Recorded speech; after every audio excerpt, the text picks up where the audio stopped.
Welcome back to episode 7 of Ranking of Saturn.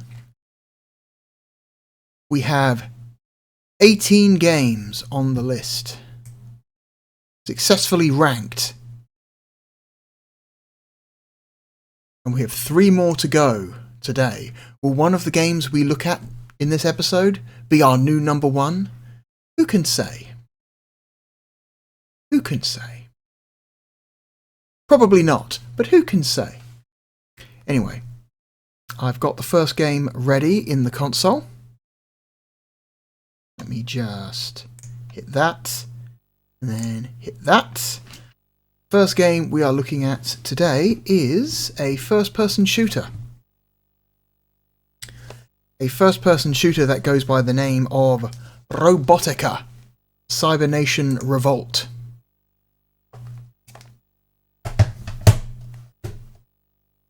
So I'm going to hit go on the console. I'm going to put my headphones on.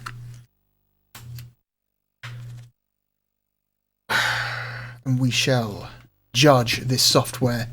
I remember this game being pretty damn mediocre. Like, aggressively mediocre, even.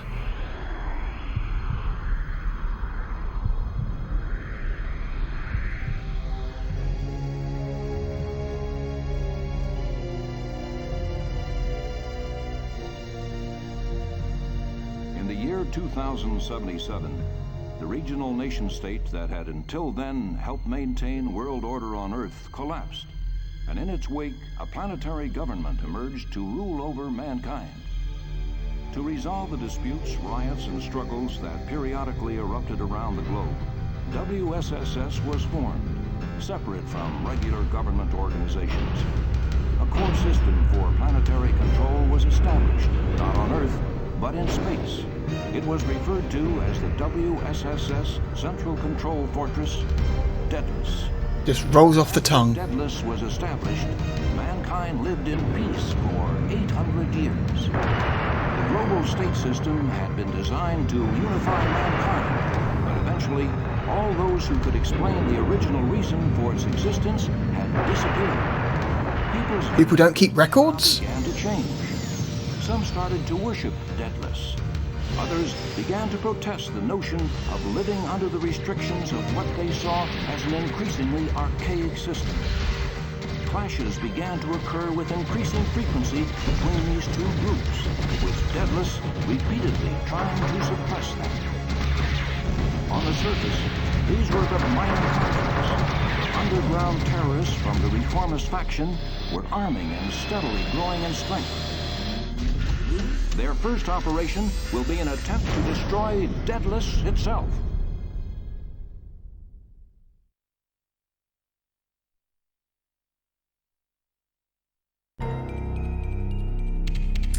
So this is Robotica. Originally titled Daedalus in Japan, but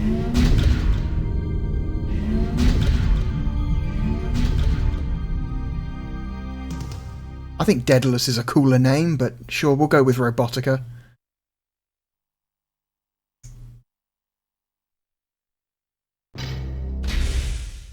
So I like the fact that there's no fucking...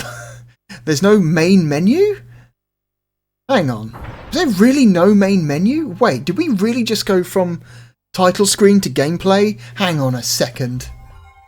Hang on a second. Let me make sure I didn't actually just start button past that. Hang on a moment. Let me just...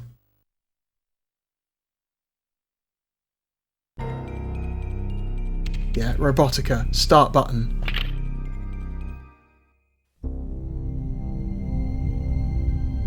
Okay. Wow. Wow. No menu. Nothing. No options. No control screen. Just starts from just title screen into gameplay. That is a bold choice. That is an incredibly bold choice. Oh my god. Wow.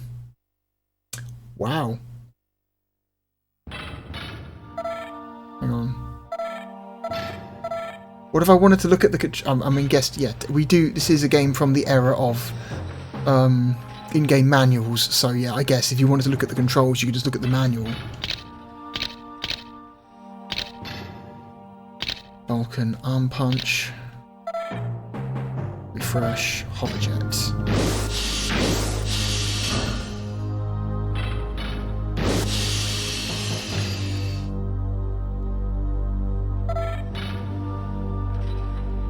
Shield.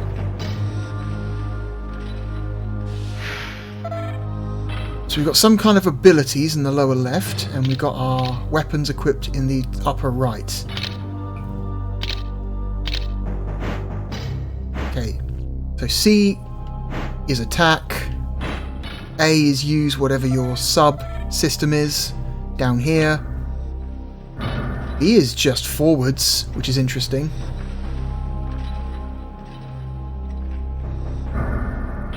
It's also like fast, it's also like dash, I guess?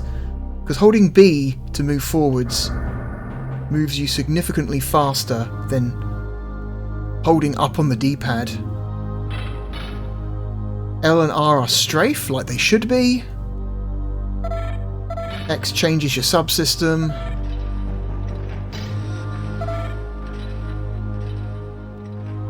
Y does nothing so far. Z changes your weapon. Okay. Oh, this frame rate is not terrible, but it is a little framery. So the frame rate's okay if you stand by a wall and you stare at the wall. Whenever I turn to look at the entire empty room, though, it's like, "Hurr! Hurr!" Oh god. That draw distance, man.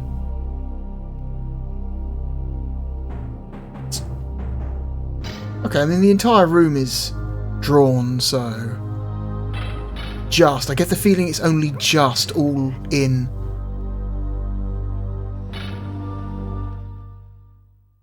Is there a pause menu? Can I... Oh my god. So there really is no options. There really is no, like, equivalent of an options screen. That is an incredibly bold choice. Wow. Also, how the hell do I get out of here?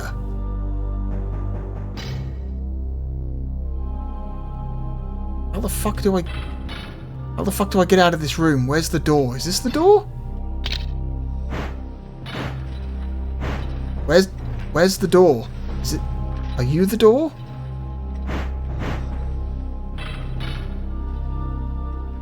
Where's the door?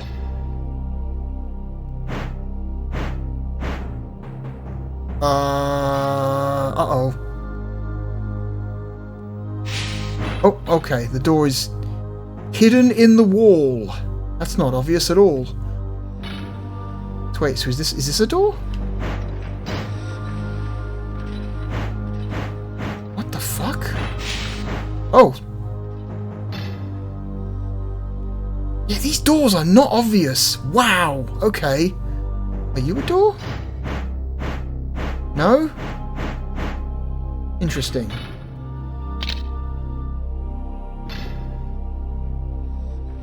Okay.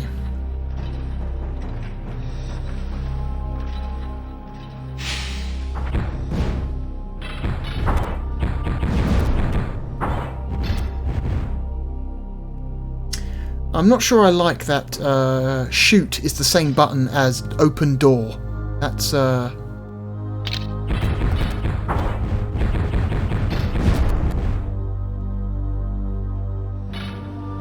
supplement laser cartridge. Okay. So I want to say, I don't know this for sure, but I want to say this game randomizes the level layout. I want to say the levels are like procedurally generated, which I forget if that's true, but seems true. It feels like that's true.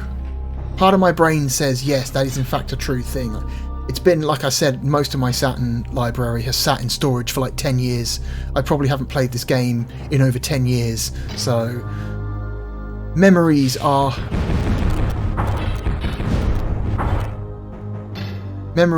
dim. The only things I remember about this game are that it was incredibly mid, and the fact that the levels might be randomly generated. But that's... Oh, missile punch. Yeah, the fact that the shoot button is the same button as open door makes searching for hidden doors slightly more complicated than it should be. Oh, you can also use the Y button. Okay, the Y button is also an alternate open door button.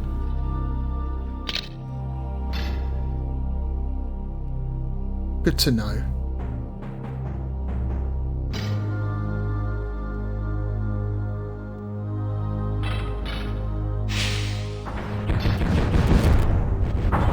Okay. These corridors do not give you any room to, you know, shall we say, strafe around enemy projectiles.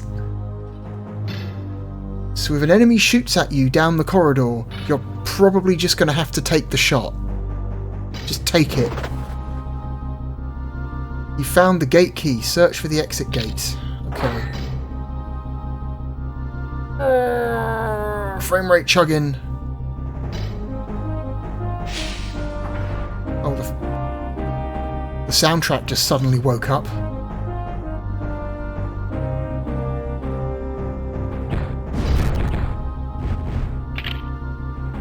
What's this?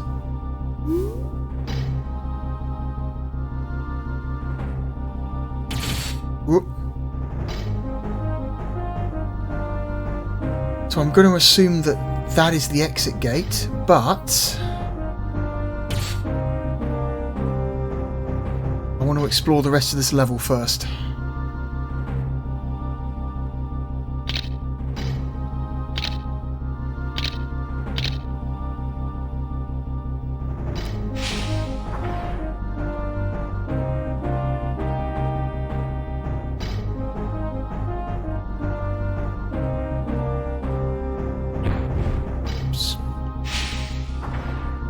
Any enemies in this room? Radar says no. We're clear. You, are you a door or are you just a wall? You're just a wall, okay. How about you? So you can't trust anything now. If doors can look just like normal walls, how are you supposed to trust anything?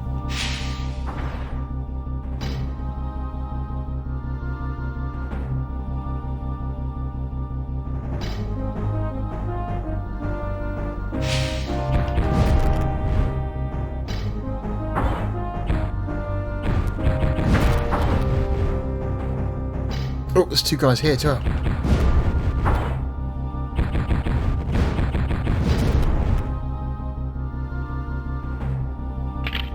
Okay.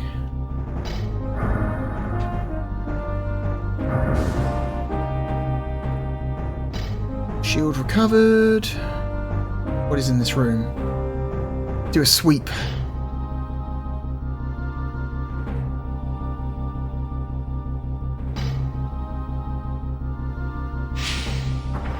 Definitely a door. Okay, it's just that one, I'm guessing.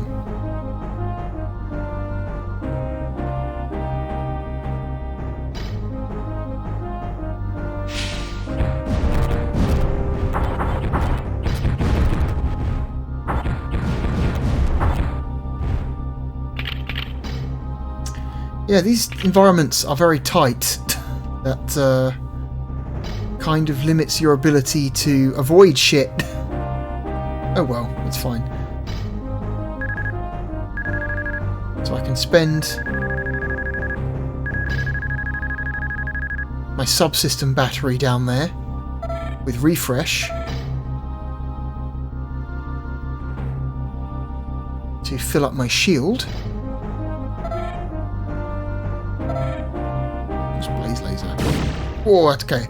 I'm guessing that's like a room clearing attack, maybe? because it uses up a significant amount of my battery.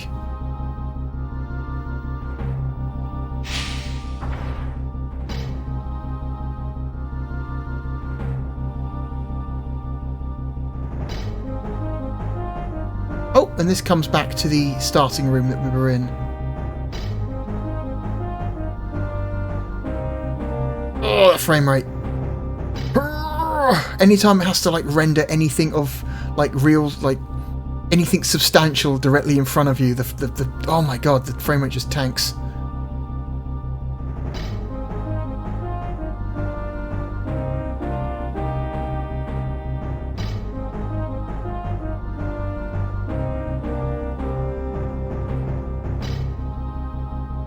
Alright, I think we're done here. Let's go to that exit.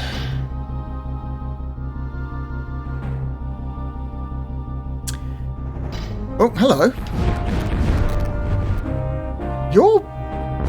That was interesting. Did you respawn? Did that guy respawn? Really? That's an interesting choice. Respawning enemies. I swear we cleared this room. Didn't we? We must have, surely. We must have cleared this room.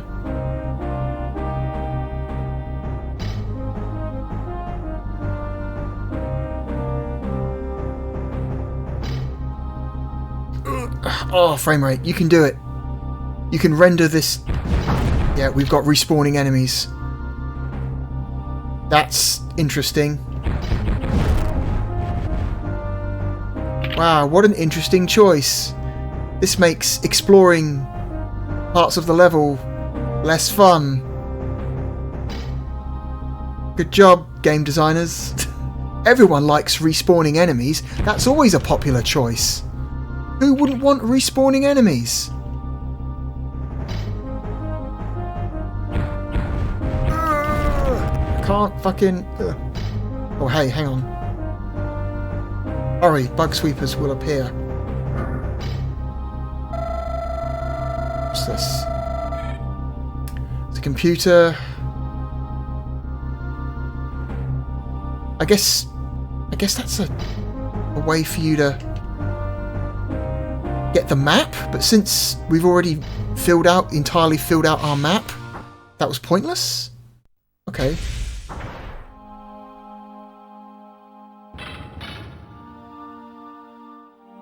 Okay, now we're in this tiny room. 3 doors.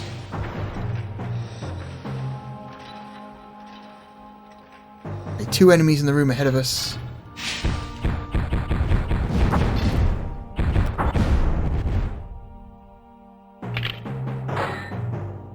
Missile. Any computers in the walls? Nope. I'm going to check this wall just in case for secret doors.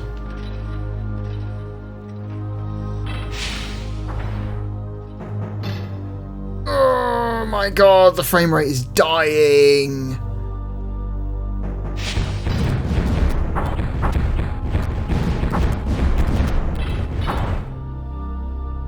Oh my god. The frame rate is continuing to be bad. Oh boy. Oh, forget what I said about the frame rate. It's not very good.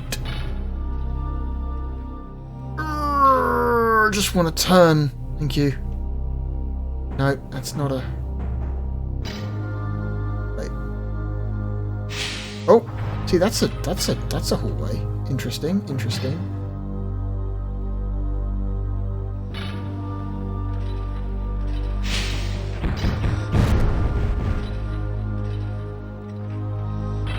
Oh my god.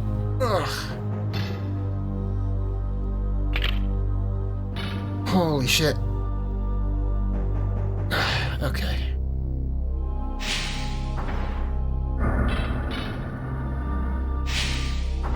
That takes us back to the starting room. Let's go through this other door here.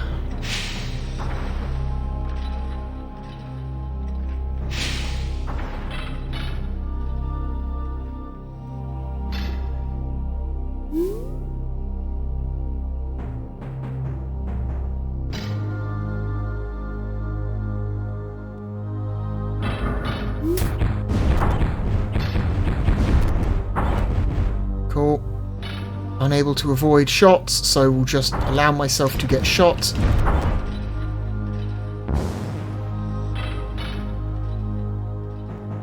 Oh, Jesus Christ. Rotate.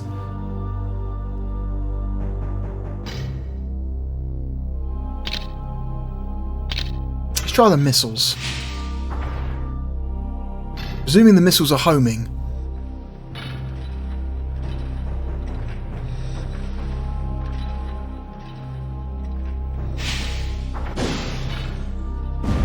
They are. They're homing.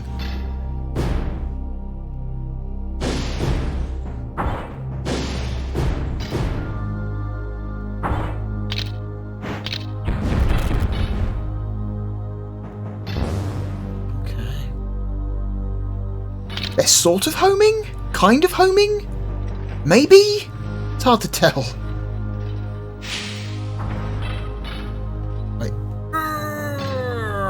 Rotate. Check walls for computers.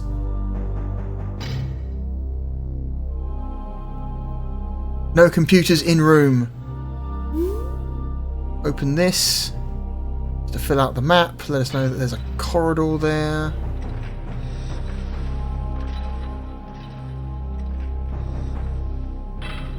Oh my god, you're so sluggish. No enemies in room. Rotate slowly. Oh my god.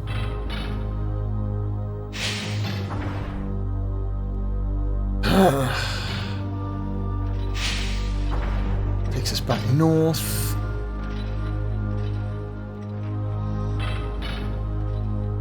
Is there any kind of dash maneuver?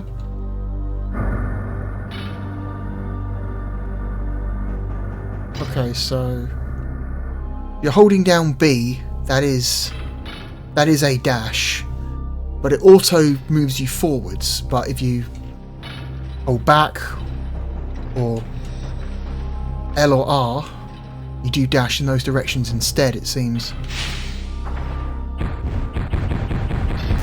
Fucking Christ. Fuck off, please. Thank you.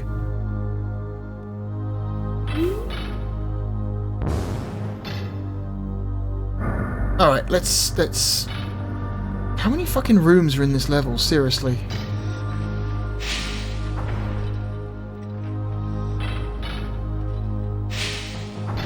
No enemies in this room. Okay, we're just going to make our way south. We're just going to head exclusively south.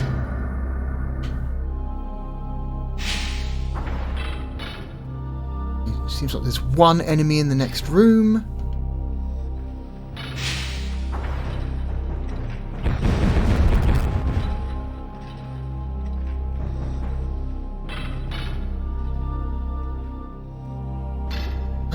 Okay.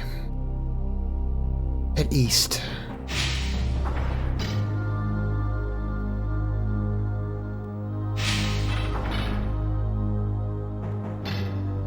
Okay, that's the exit. Is there a terminal in here? No, no. Oh wait, yes there is. No, no, that's not. It's just a texture.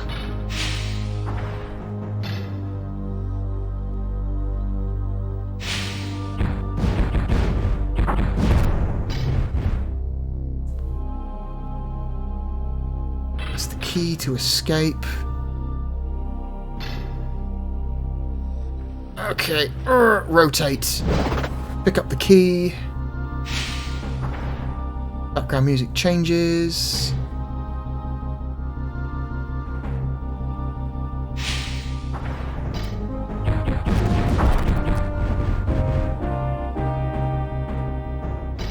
Looking for a terminal.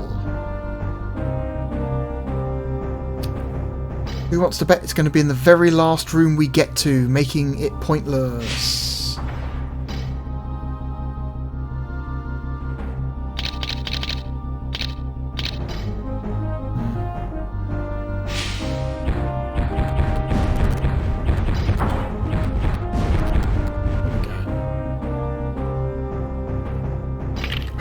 Rotate! Ah, there it is.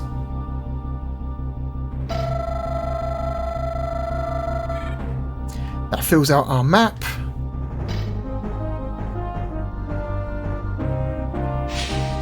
Still no, like, option screen.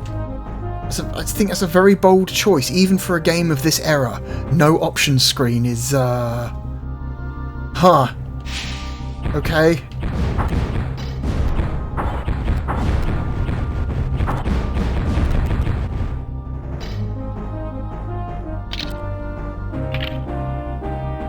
Rotate. Nothing here to pick up.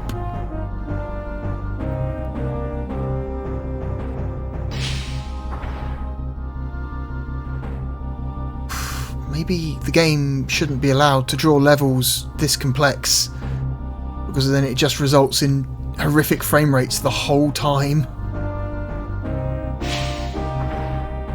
Okay. Get out of here. Floor 3. Awesome. We've been dumped in a very large, awkwardly shaped room with these tiles that hurt you on the floor. The frame rate's better though. Okay, so we spawned in the same room as the exit door. Okay. Interesting, good to know. Good to know.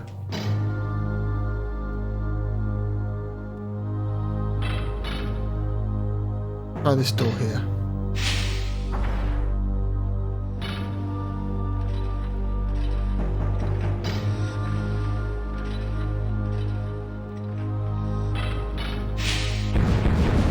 Oh, different enemy.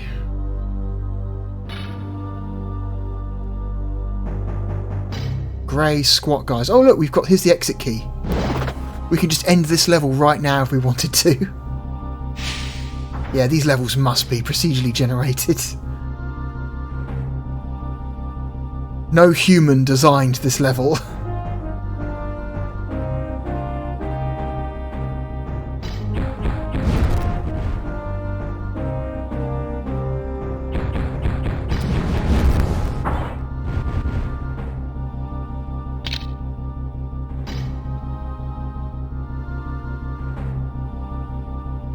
There's nothing down here. It's a dead end. Oh, Jesus Christ, this frame rate. Like, why is the frame rate bad? It's not rendering anything. The game's draw distance isn't far enough to justify the frame rate.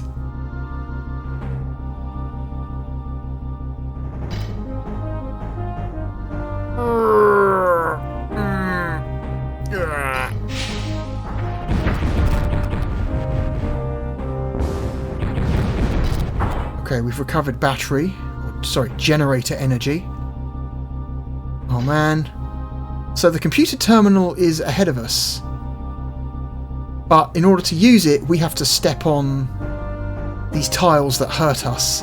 That's kind of fucked. Why not? Oh god.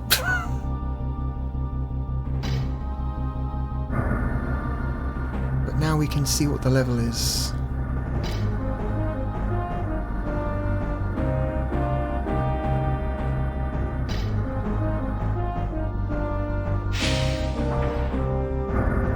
Okay. Seems that using the boost button doesn't like drain your auxiliary power. Well, okay, these guys attack you just by ramming into you. That's annoying. If only they could have. They let you boost, like they boost turn as well as travel. Come on, we just left this room.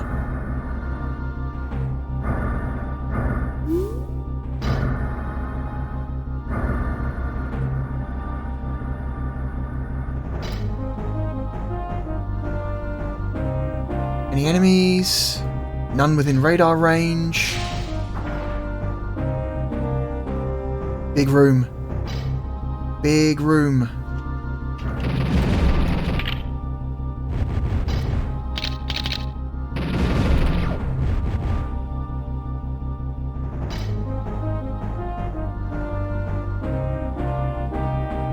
I wonder if there's like any items or like weapon upgrades you can find. Because it does say underneath your weapons, level 1 of 7, level 1 of 9, level 1 of 3. So I'm assuming you can upgrade your weapons.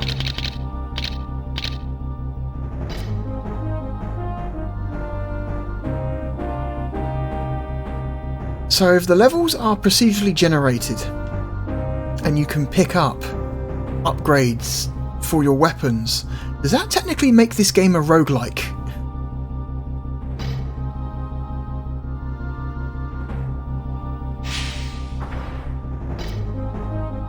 Or a roguelite? I don't know, but I'm aware that's also a thing. People get very picky now about that term. They don't like you using it if it doesn't, like, apply. Oh, there's a lot of enemies in this room. Holy shit.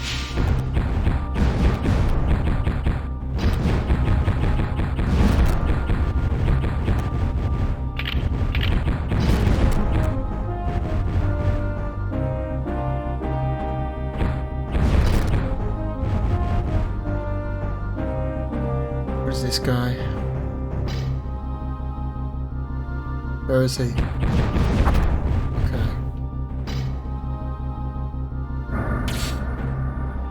Very quick.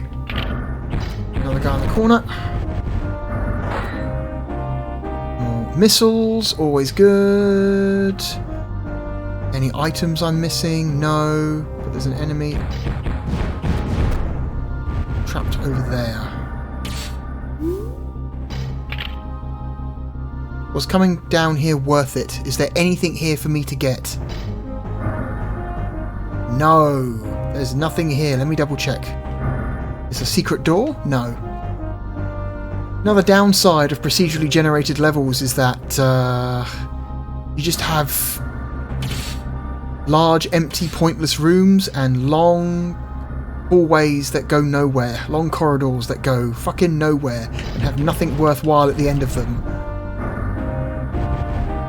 It's the algorithm that created the level is not... Oh my god, what the fuck? Why are there so many of these fucking ramming ones?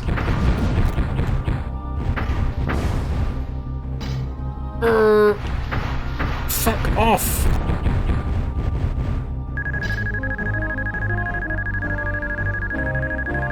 That was super annoying, holy shit. I'm going to use my entire battery now, just refreshing my shield. Good stuff.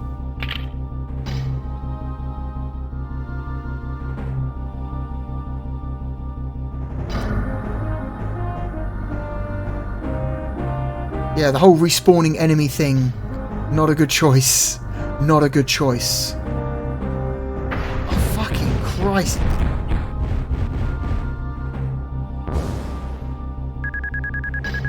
Here I go again.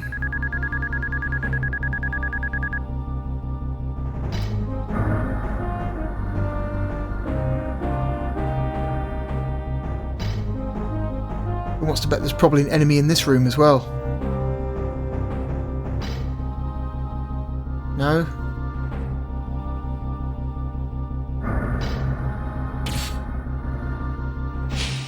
Okay. Floor 4! Cool.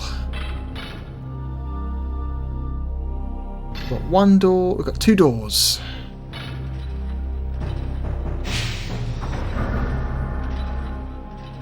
This will be the last level we play.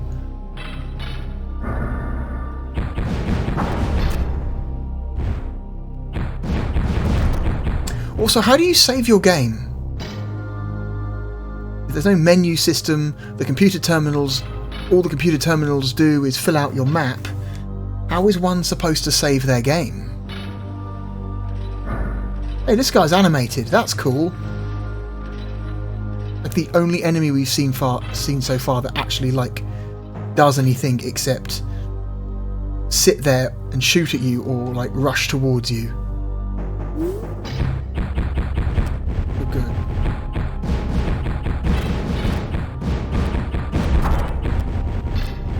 Okay, those guys take some hits.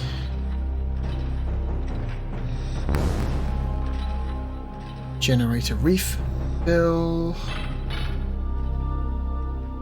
Wouldn't it make more sense to call these things batteries instead of generators? Because generators continue to produce power, you know, as long as they've got fuel. Whereas batteries have a limited amount of stored power in them that just drains. So I either call them batteries or generator fuel. Maybe that's what they're meant to be, generator fuel, I don't know. Trying to pick holes in how they name things.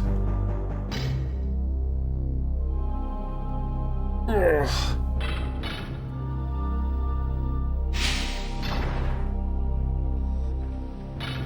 No blips on the radar. It's a big room though. There could be enemies in here that don't show up. It's a very big room.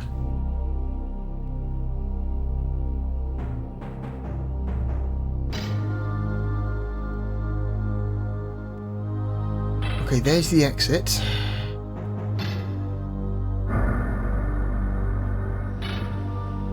Let's head south.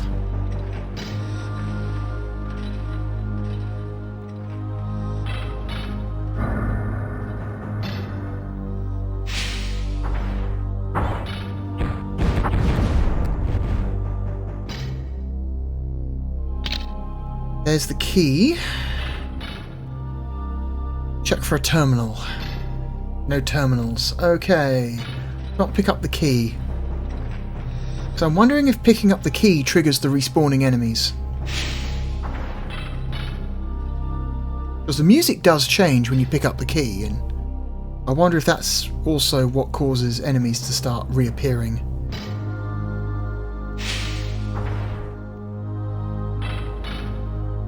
No blips on the radar.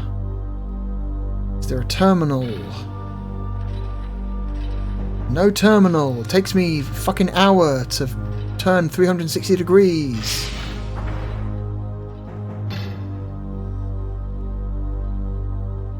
Okay.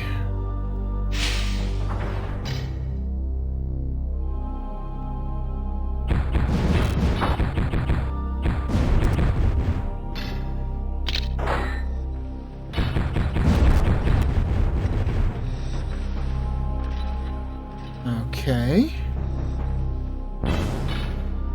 Shield recovery, good.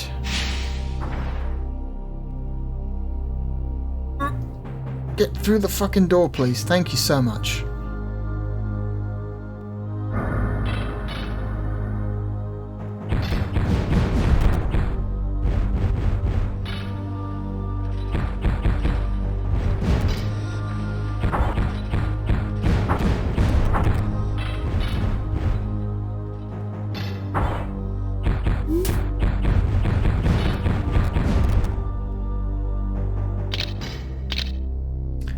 Try some missiles.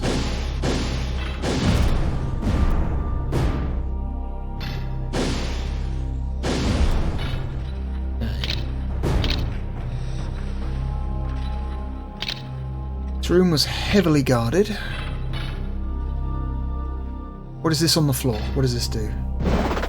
Oh, weapon power up. There we go. We are finding upgrades for our weapons. Okay, so now I'm assuming... So instead of single shots, we fire 3-round bursts. And I'm assuming those 3-round bursts do more damage, and our maximum ammo has also gone up as well. From 150 to 300. Still no sign of a terminal. Maybe we've already passed it.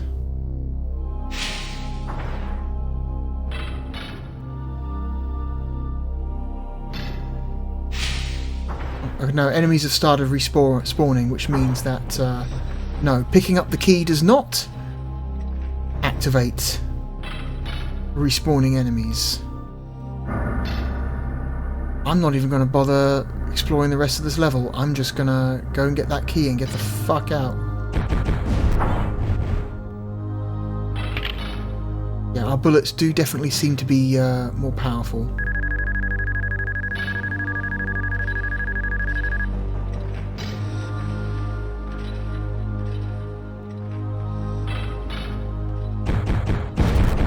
It seems that upgrade we picked up is a universal upgrade. It upgrades whatever weapon you currently have equipped when you pick it up, so handy to keep that in mind.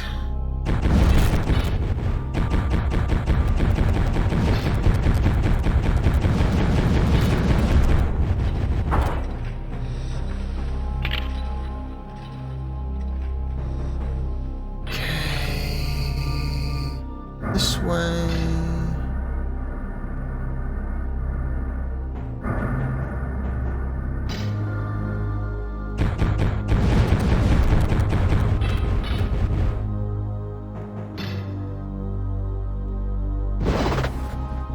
Okay.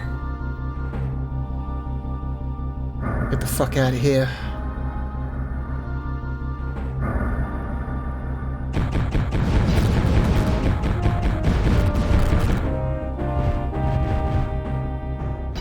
Oof. Okay, somehow his shot didn't reach me. Oh, is that another upgrade? That's another upgrade. We could just fully upgrade our Vulcan. Level 3 Vulcan. So now it fires a 5-round burst instead of a 3-round burst. And I'm assuming it must also have received another damage upgrade. Also, our maximum ammo is increased from 300 to 500. Woo, hello.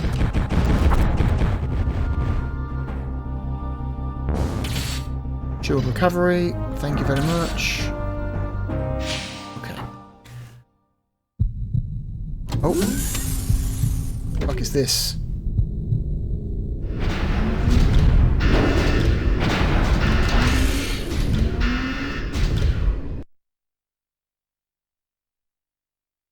Something happening? The Waldo System 2. Oh, the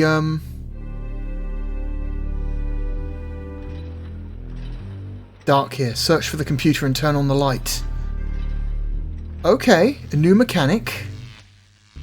They've introduced a new mechanic, everyone. Darkness.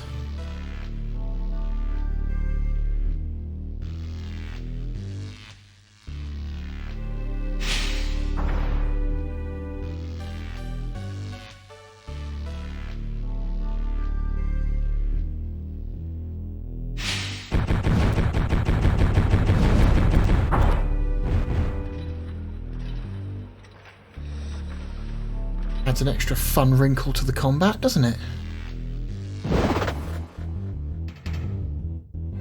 Oh, the music changed.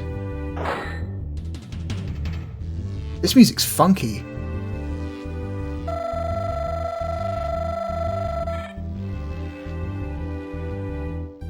Alright, so we turned on the lights, so the level exit is all the way over there. Okay, we'll do this one last level and then we'll call it. We'll move on to the next game.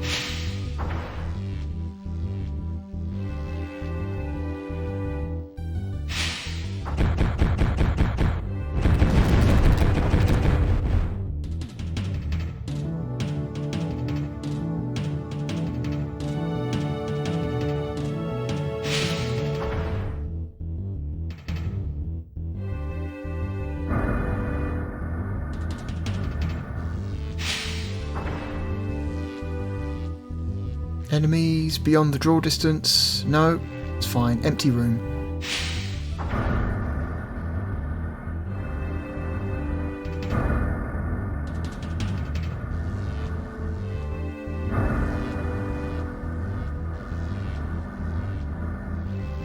Okay, multiple enemies in this room.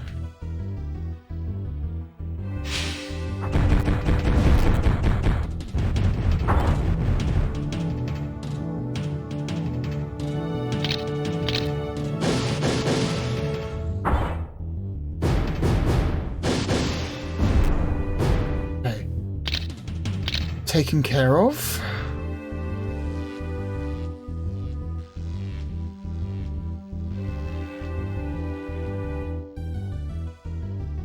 Big room, which means stuff can be beyond radar range. I wonder if you can upgrade the range of your radar as well. I wonder if that's the thing you can do. Anyway.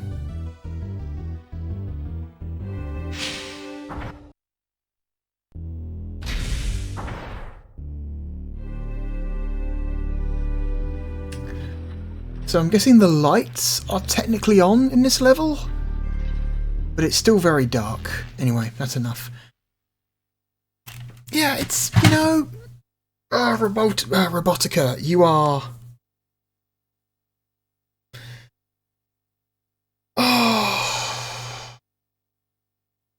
How do we rank this one? How do we rank this one?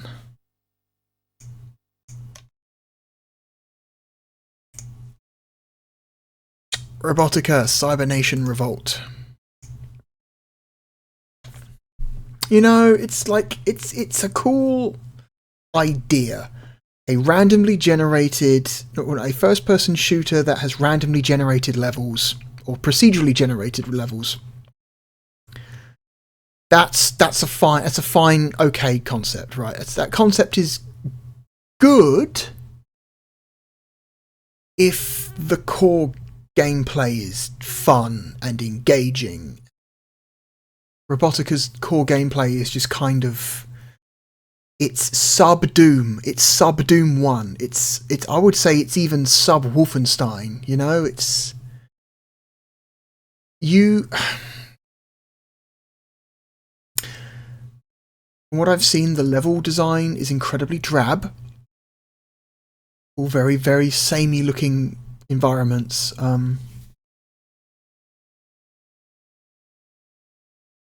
You don't really have any room to maneuver. The hallways are so narrow you can't strafe out of the way if an enemy fires down the hallway. Even in the rooms, when you enter an open room, those rooms are like significantly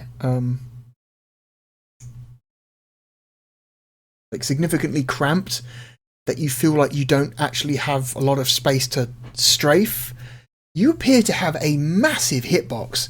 There are times there where I thought a bullet was going to go past me, but then hit me, but then still hit me. So your hitbox is huge in an already cramped environment. It makes the existence of strafe buttons almost pointless, because you kind of feel like you've got to soak up every hit that gets shot at you. The lack of an options screen is very bold. What if somebody wants to change controls? What if somebody wants to adjust the sound settings? You know, like, you don't...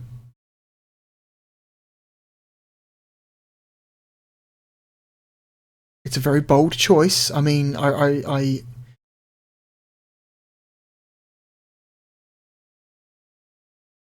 Is it lack of foresight? Did the developers just not think about people wanting that? Or is it arrogance? Was it a case of the developers being like, no, fuck options, you're going to play the game how we want you to play it, fuck you, we're not giving you a choice?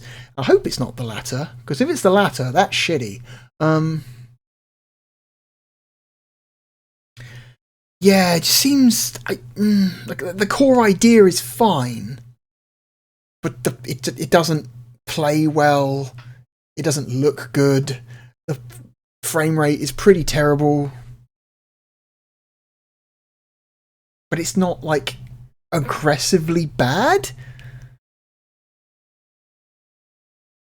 It's just like, you had an idea, but you had a good idea, but with just poor execution, so... Where are we going to put it?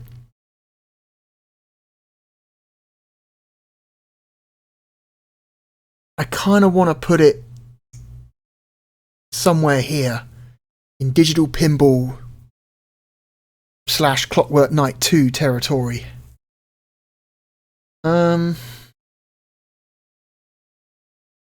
This feels right. About here feels very right. I'm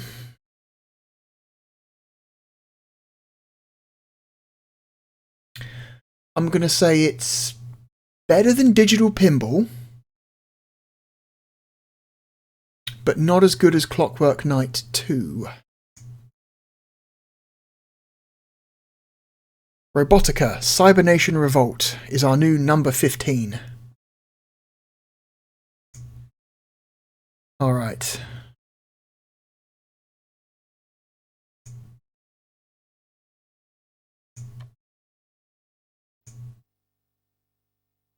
Let's change the game.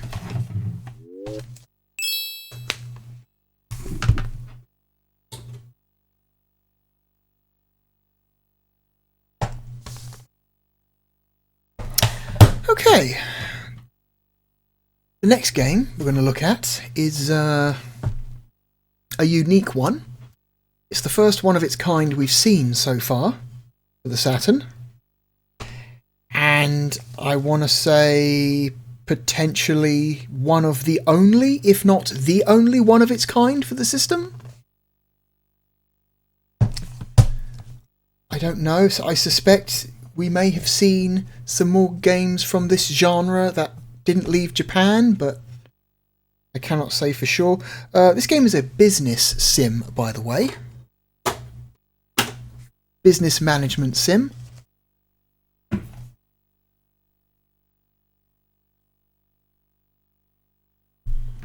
I suspect there must have been some business management sims that came out in Japan that just didn't come to the West. There must be more. There must be more. Anyway, game that we are looking at next is... Nope. Change the cover art. Ha ha ha ha, I'm a dumbass.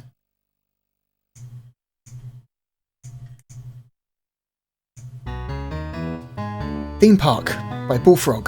Dad, I'm really bored. Bored? You there? Hey? Good day to you. I'm the advisor, and I'm here to take you to a magical land. You first, lad. Friends can come too. Even grown-ups. I almost forgot. You too.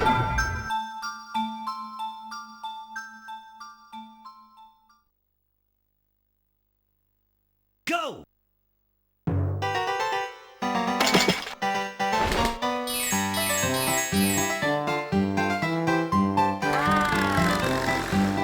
Wow. Great voice acting.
So yeah, this is Theme Park by Bullfrog, published by Sega for the Saturn. This was obviously before Bullfrog got purchased by Electronic Arts. This conversion was done by, was that Crisis? Chrysalis? Theme Park is a game that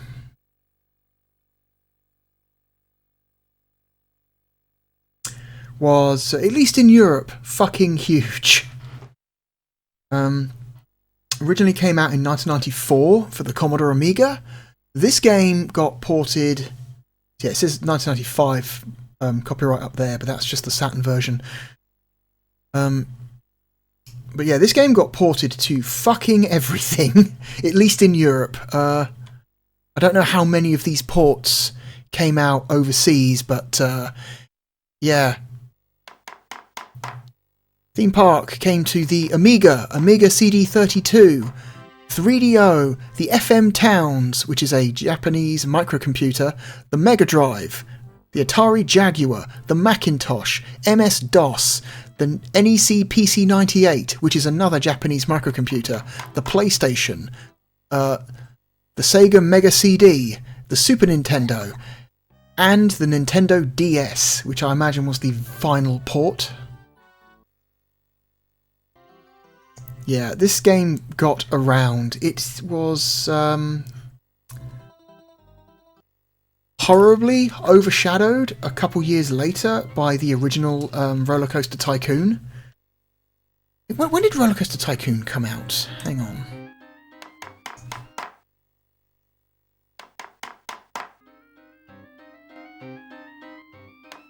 Hang on.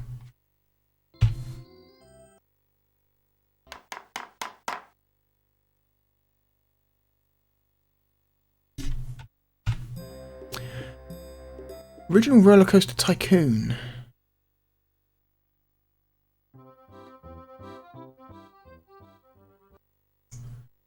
Well, GameFAQ says 2002. That's not fucking true. Roller Coaster Tycoon is a late 90s game.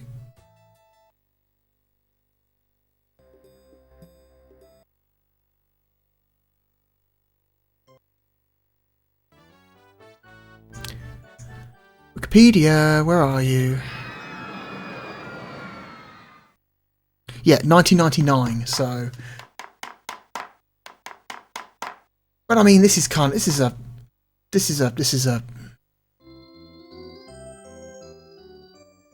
not going to say this is as good as Roller Coaster Tycoon, but this also came out like 5 years before Roller Coaster Tycoon did, so, you know, I'm willing to cut it some slack.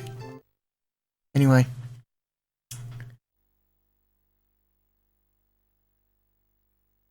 This game is difficult. This game is very unforgiving when it comes to making a profit.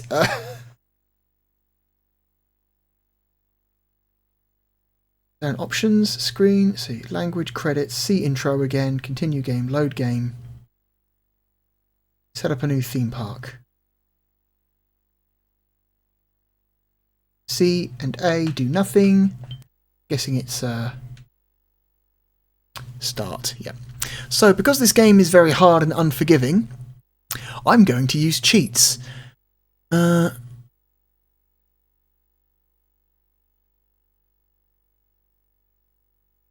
Okay, so in order to use cheats, when you set up a nickname, you have to enter the word dead, which is interesting choice.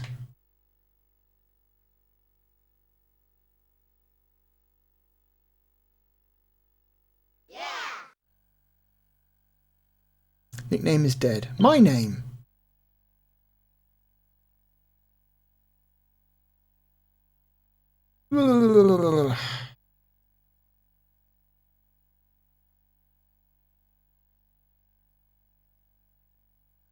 Go.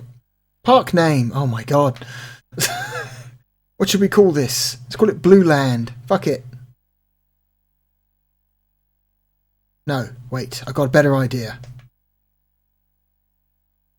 This text entry method is very slow. I would have preferred an on-screen keyboard that you navigate with the D-pad. That would have been at least fractionally faster. Also, this font used for this text is not the most readable font. I'm assuming this is the space symbol.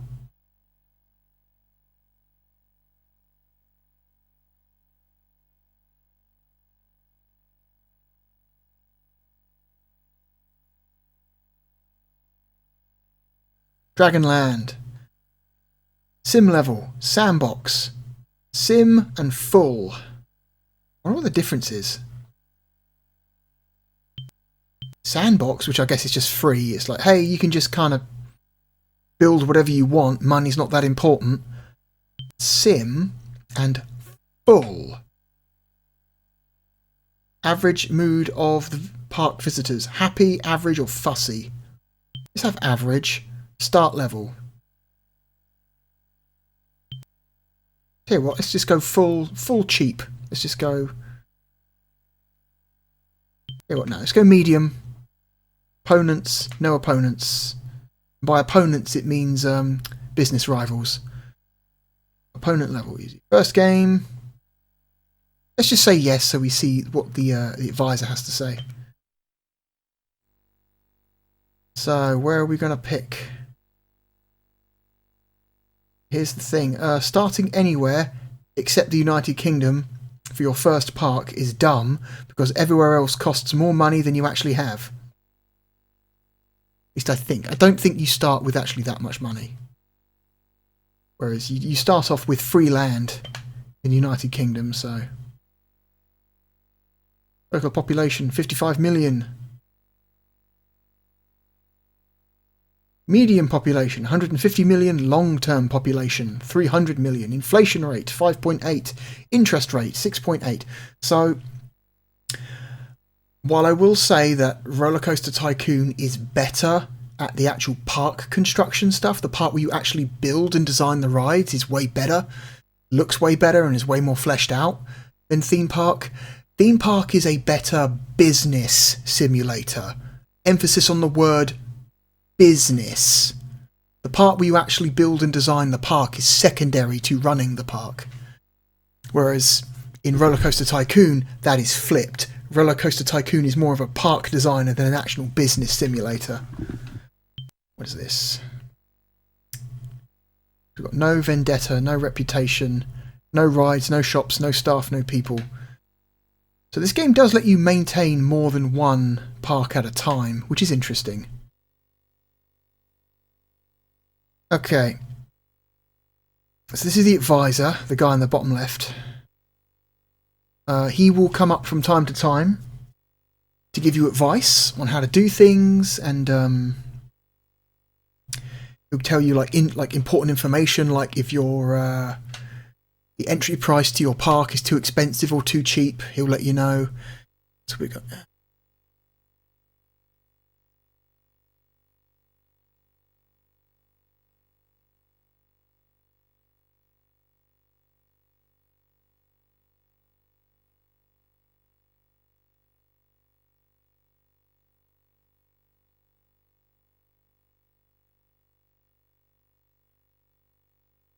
Okay, so we're just going to unlock everything. No. Pressing the X button makes you quit, so we don't want that. That's an interesting choice to add to a face button, a quit button. Okay. Okay. So left shoulder accesses the build menu.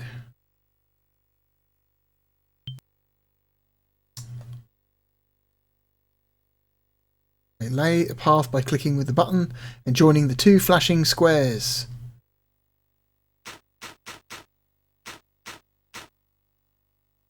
Choose a ride.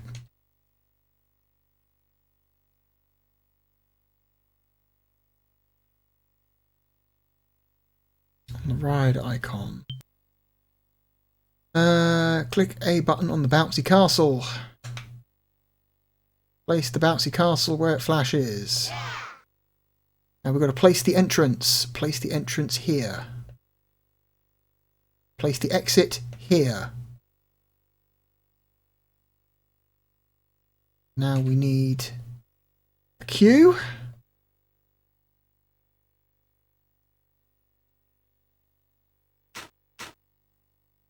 Join the queue, and we also need to join up the exit. Okay. We need to build a shop. We've only got one shop available, the ice cream shop. Place the ice cream shop there. Open the gates by holding down C and pressing play pause. What?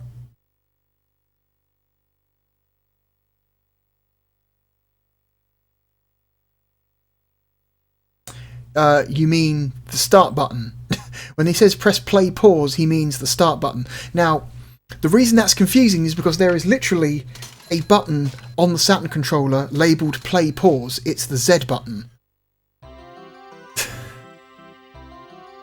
But that's, I guess, those labels are just for the CD player in the BIOS, but they are physically labelled play and pause. So that's a confusing way to talk about that. So we need to hire some staff. Go to the staff button.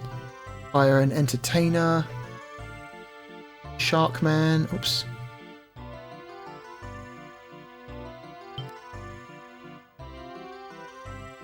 Sharkman will entertain people. And we need to... Oh, I pressed A instead of...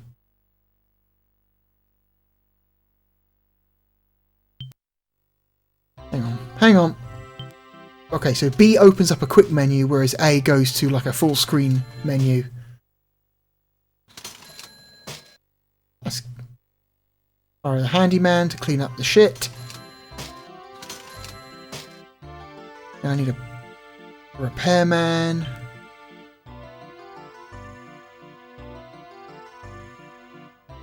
I'll replace the repairman exactly. Okay.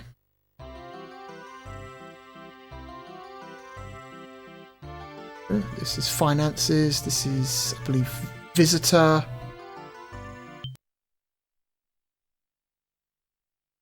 Yeah. Okay, this is save. I'm assuming this is... Hang on. Which one's save and which one is load? Hang on. See, this is not clear. I'm assuming this is save because it's an arrow pointing towards the Sega Saturn logo. And that is what that tiny little blue ball at the bottom is. It's a very low resolution Sega Saturn logo. And I'm guessing this is load because it's an arrow pointing away from the Sega Saturn logo. Not very clear.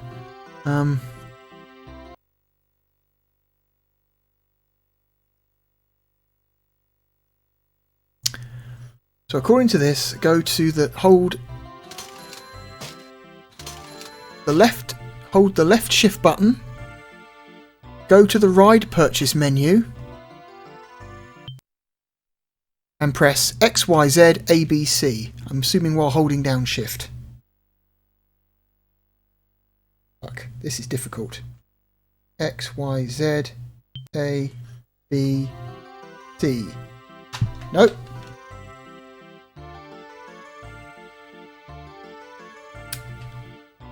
Unless that was it?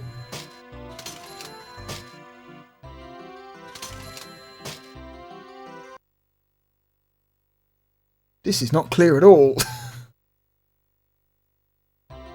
Access to everything code. Go back to the ride purchase menu and press...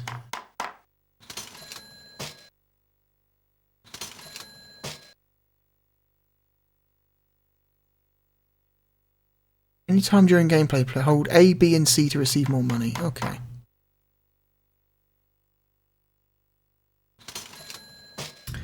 Problem is I can't actually see how much money I have right now.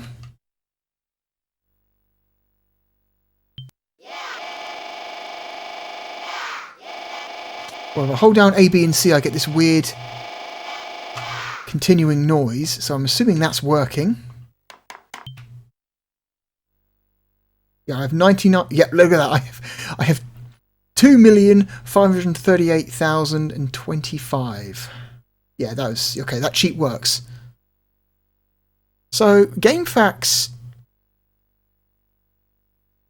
labels. So apparently, the GameFAQs cheat listing for this game is apparently wrong because it labels the PAL version Infinite Money cheat as being different, but I just put in the standard Infinite Money cheat and it worked fine on this PAL copy, so I'm assuming the standard one works fine on PAL copies as well then.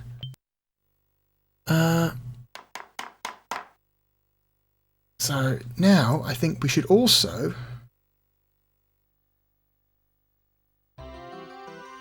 Oh shit. We need to buy stock. So this is your... in and out.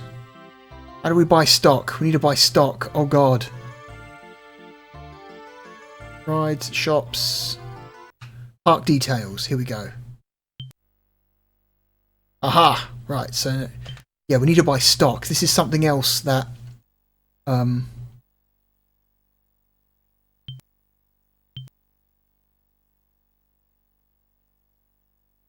need to place an order, or shall we say 90 ice creams.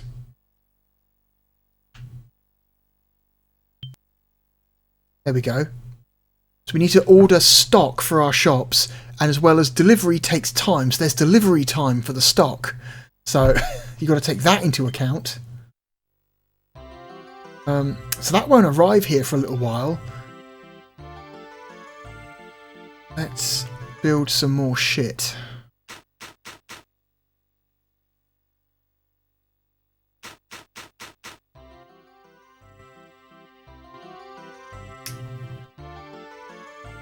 Build another ride. Oh, we went to the full screen menu instead of just the main menu. We can build a snakes and ladders, bouncy castle, a monorail, treehouse, merry-go-round, all kinds of shit. So we've unlocked basically everything. The same cheat that gives you infinite money is also the same cheat that unlocks everything to build. So we may as well just build one of those. Yeah.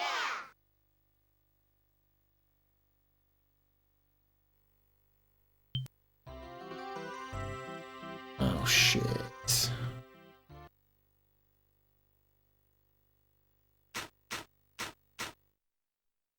Whoops. Oh yeah, this is the end of year review, basically. Every time the year ends, you get an overall business review. So, because I've got no rivals, I'm the only one on the list. Because no one was hurt or died at my park, we get a bonus for safety. Popularity of your park is bad. The technology of your rides is bad. People in your park think it's good, so, you know. I received a trophy. The park has the highest share value in the world because we are the only park in the world. Yeah, that happens every year. You get a year-end detail list telling you how much you spent, how much you earned, how many, how much of that is profit, how much your share value has gone up. Oh shit! Okay. Reconnect the park. So yeah, as a park builder, it's quite limited, but as a business simulator, it's relatively complex. Build another shop. Coffee shop, Balloon World, Big Time Fries, Pokey Cola, Duck Shoot. Build a drink shop.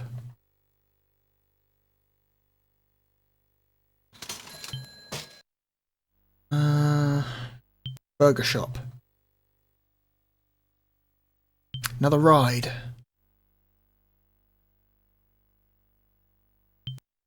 Cups and saucers. Everyone loves cups and saucers. That's a lie. No one likes cups and saucers.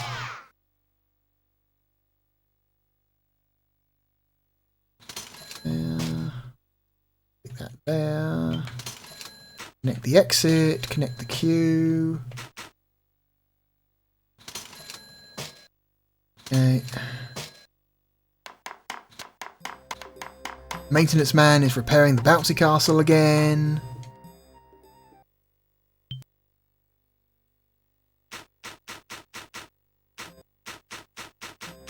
Build another path that goes back here.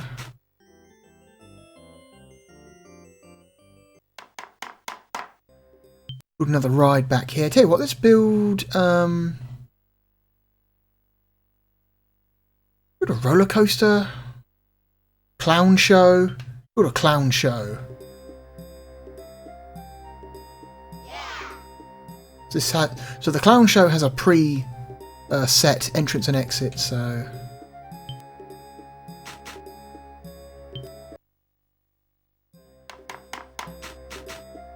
I used to play quite a lot of original theme park back in the day. I played a ton of the DOS version of this.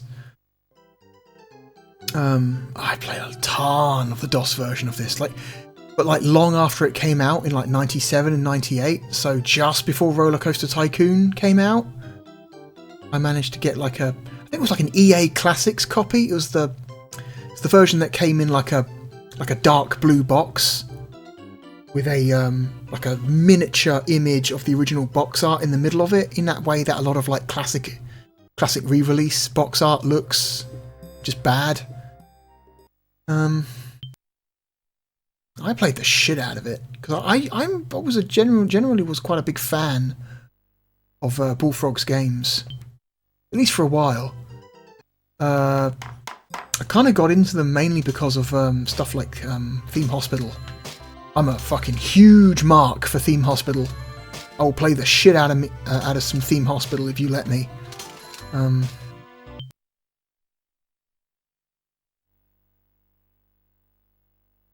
arcade. Whoop. Where's the haunted house? Let's build a haunted house. Yeah, is that the haunted house? No, that's Ghost House. Oh, it is the... That's not the one you want, though. Ah, here it is, haunted house. I think this is the one.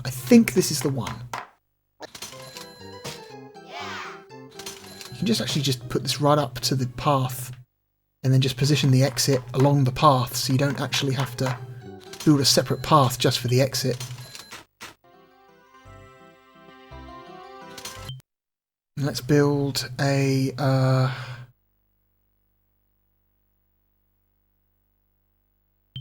ghost house.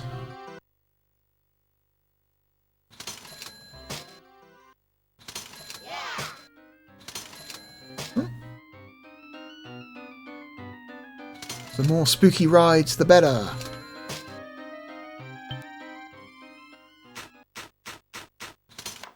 Why did that path break? That was strange.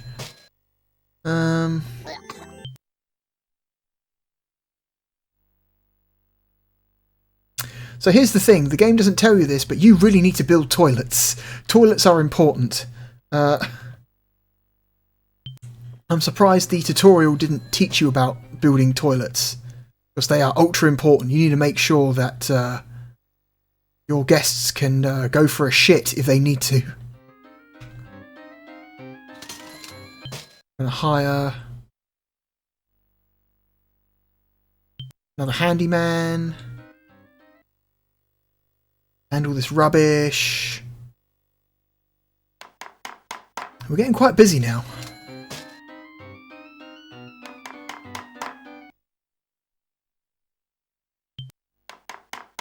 There we go, so you've got an overmap of the park, which is quite neat. Even shows the buses coming and going.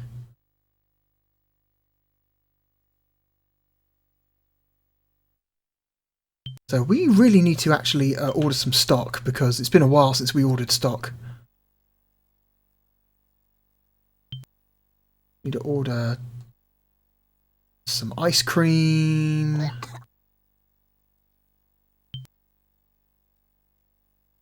Order some more fries.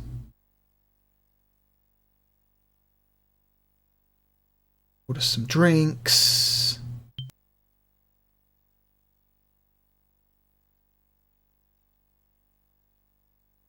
Order some more burgers. Shit. This is actually one of the downsides of this game, is I feel like the business management side of this game actually kind of gets in the way sometimes.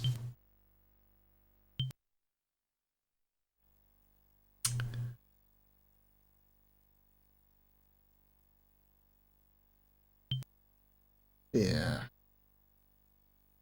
Order for more beer. Order the beer. Okay, there we go.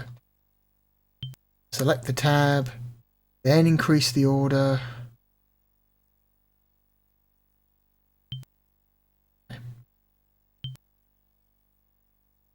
You always have to take the fact that stock takes time to arrive at your park, so you have to in order to like truly min-max, you've got to order stock in advance of when you think it's going to run out, and that's just too much to think about sometimes. I don't really want to have to think about that. What's our current business looking like? So we lost a shit ton of money. We're starting to make some back though. So over 12 months, over 12 years, over 48 years. Money in, money out, people on the bus, share values, gate takings, staff wages. Oh, it's another thing. Occasionally, you get staff will demand like wage increases, and you have to go into like staff negotiations to negotiate just how much money they'll get.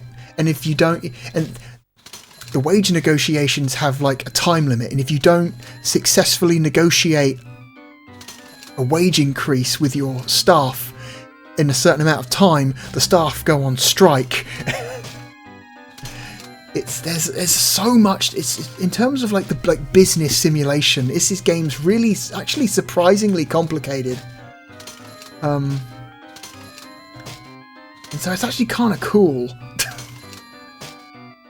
Just how in depth the running the business actually gets, and it's safe to say that none of the sequels to Theme Park, whether it's Theme Hospital or Theme Park World, ever go that hard into business simulation ever again.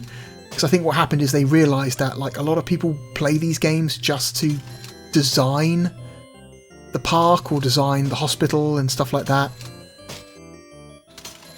And having to constantly min-max the business side of it kind of eats into the fun for a lot of people. Okay, how do I adjust my price? Hang on.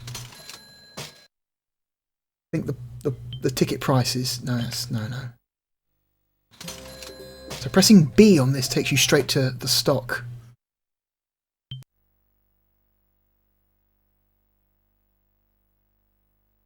I forget how to do so much. It's been a while since it's been so long since I've played any version of Theme Park. So this is where you would research new rides and attractions, but because we've unlocked everything, this screen is now pointless. So there's not really much you can actually do at this screen once you've used the unlock everything cheat. But that's where you typically you'd put research points into researching more things like shops, rides, different kinds of entertainers, things like that. How do you... I forget how to increase my damn... Is it here? Is this where you... Oh, here we go. Yeah, ticket prices. No, fucking... Why is A back? Why do you make A back? Okay, so you actually got to use the left and right shoulder buttons to change this, which is not obvious. Let's increase it to 100.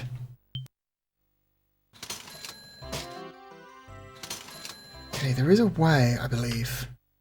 You can select rides. No, don't quit. Oh, here we go. It's the right shoulder button while your cursor is over a ride to close it. Let's learn about it. Information. Okay, so it tells you how many people have been on the ride, how exciting the ride is, how reliable the ride is. Ah, so I think this is it. I think this is it. You select... No, that's not it. Oh. Oh no, it's this.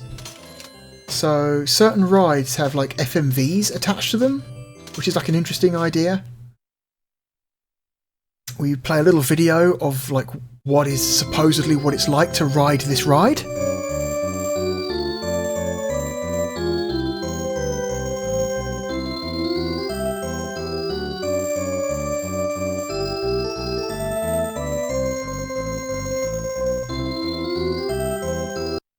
And of course that's a completely like pre-rendered video. It bears no relation to the actual layout of your park.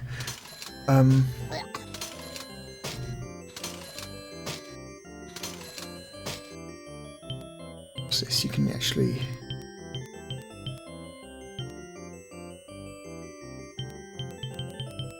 You actually increase and decrease the speed of the ride. So there it's really slow, but you can also increase the speed of it. Now the speed makes it more exciting, but also makes it less reliable, which is funny. So keep it medium. Get what this does. Oh, this is ride times. This is how much time people spend on the ride before they have to let new people on. This ride's not that exciting already, so let's increase the amount of time it takes. Close the ride, open the ride.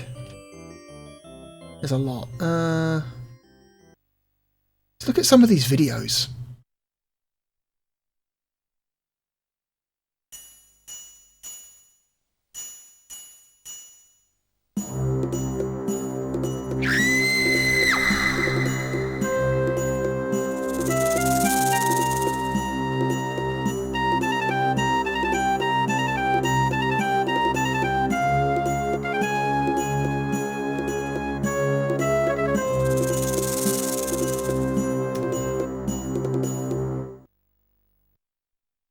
That's it. Apparently, it's just a big slide that you scream at when you go down. Okay, let's try some of these other things. I don't think this one has one. No, this one doesn't have a video. There's no FMV of the clown show. The Haunted House does, though. So the Haunted House has a video, and the Ghost Train has one. Well, let's look at these. We've got a... Oh no, the Ghost House? Haunted... So for some reason, that's Haunted House, but that's Ghost House. Okay, whatever. Let's just look at this one. What does the Haunted House look like?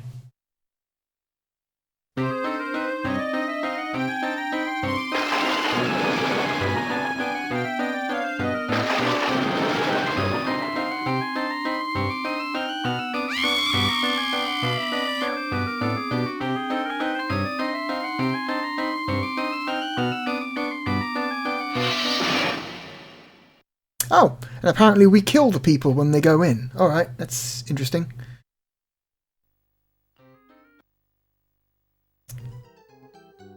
So I don't know what else there is you can really say about the game, really. Let's hire some...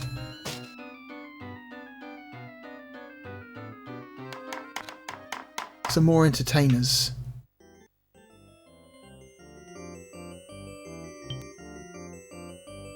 Sorry, Chicken Man. Build another shop. Let's build that French fries seller that we were talking about. There we go. Now we can sell French fries. What else have we got? We've got a balloon shop. Balloon shops are usually a good source of extra money. Restaurant, arcade.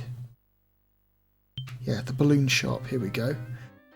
Why would you need an entire building like this just to sell balloons? Surely you just have a little shop like this. Surely would make more sense. So as you see, as visitors buy balloons, they will come out and they will actually be holding animal-shaped balloons as they walk around. I believe that's meant to be an elephant. I believe the shape of the balloon they're holding is elephant-shaped. It's hard to tell though because the resolution is so low. Oh, one of our rides blew up. That's not good. What was that? Was that the snake? Yeah, I think the snake blew up. Whoops.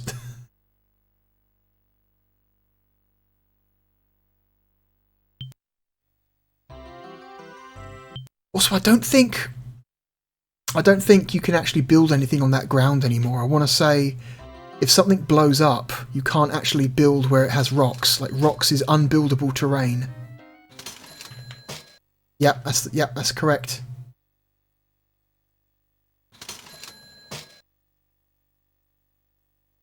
Also, those visitors are just trapped up there on that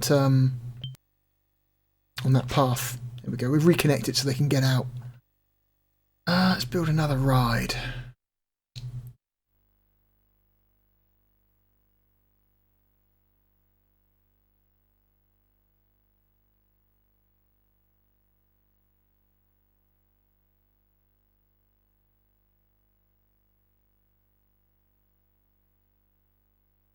Pirate boat. Why not? Can't build it there because the ground is destroyed.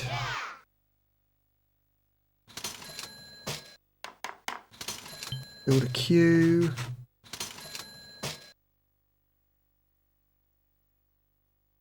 Right trigger, I forgot. What is this one?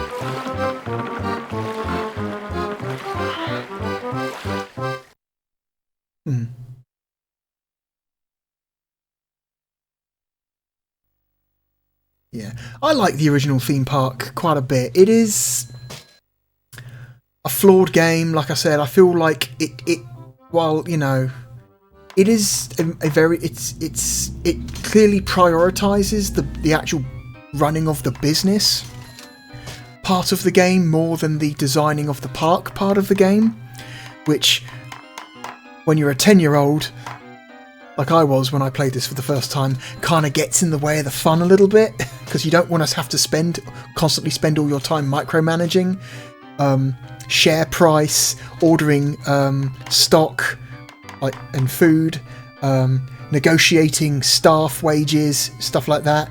You don't have to spend your whole time doing that. You kind of just want to fuck around and build a park.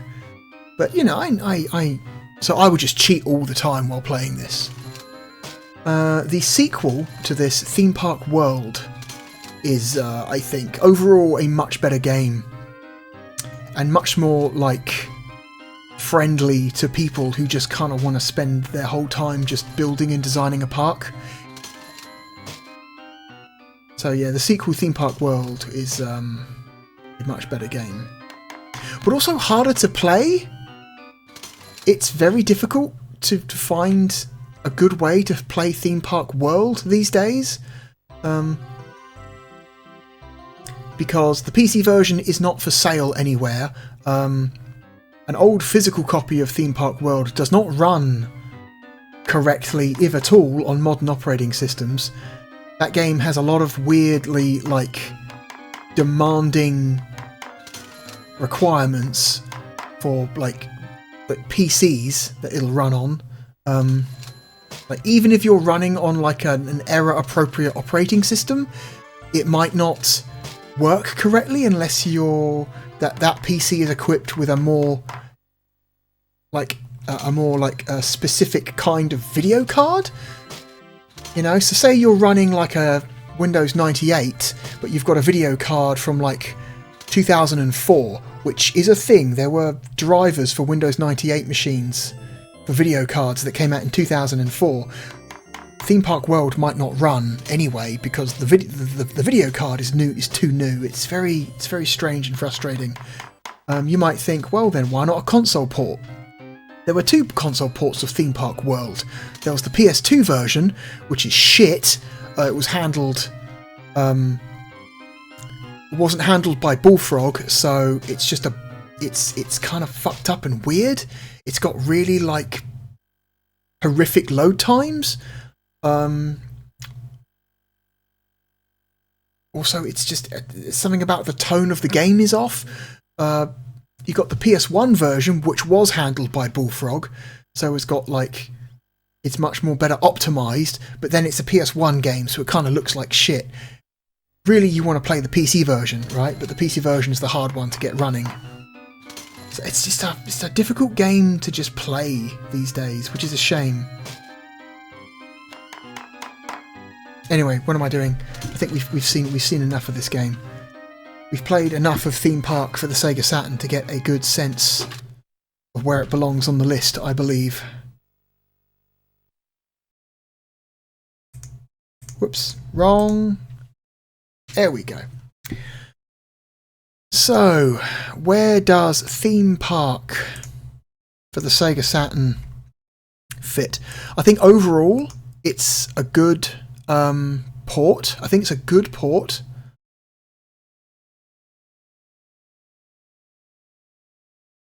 It's roughly on par with the DOS version.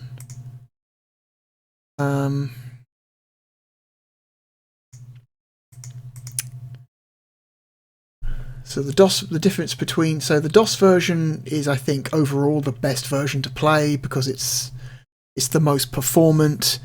It's the most like colourful. It's got the most, support for 256 colours. Whereas like the original Amiga version, which supports 256 colours, but of course the Amiga version maybe doesn't run quite as smoothly as the DOS version does. The Amigas had a much more lower performance ceiling, so you're more likely to run into performance problems with the Amiga version. The Mega Drive and SNES versions probably don't look as good as the Amiga or DOS versions. Also, performance is probably got to be more likely a thing with those versions of the game. So yeah, if you're going to play a console version of Theme Park, you're best playing either the Saturn or the PlayStation versions.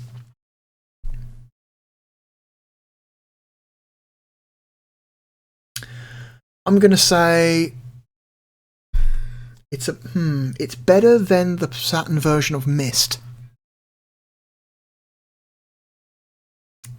I think this is a better port of a PC game than Myst was.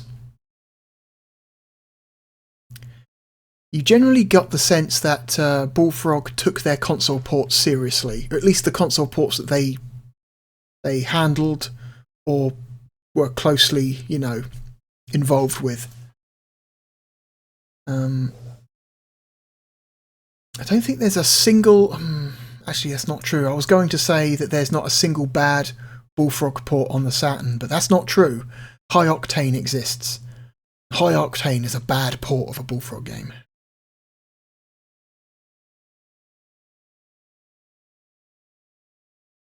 Okay, I'm going to say it's better than the Myst. Specifically the Saturn. The Saturn version of Theme Park is better than the Saturn version of Myst.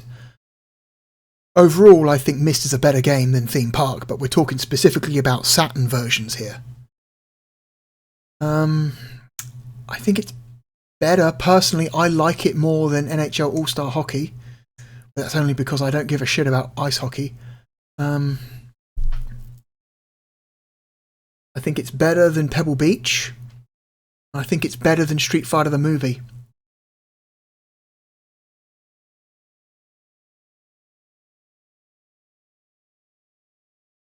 I think it's a better Saturn game than Panzer Dragoon 1.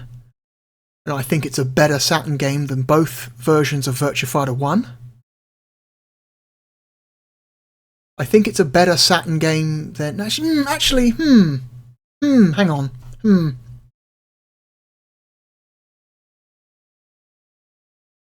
Do I like it more than International Victory Goal?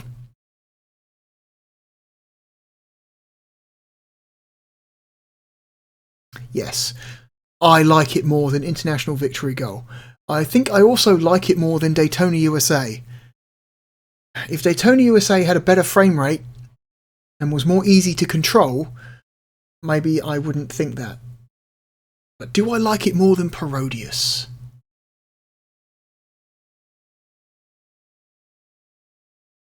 Do I like it more than Parodius? I'm not saying Parodius is a quote-unquote better game, objectively a better game. Do I like it more? Do I like Parodius more, or do I like Theme Park more? That's actually tough. I actually don't know this one.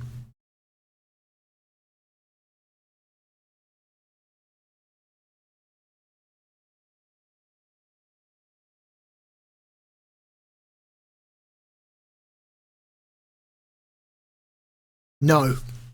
In my heart, I think I prefer Parodius to Theme Park. So I think that means that Bullfrog's Theme Park for the Sega Saturn is our new number 4.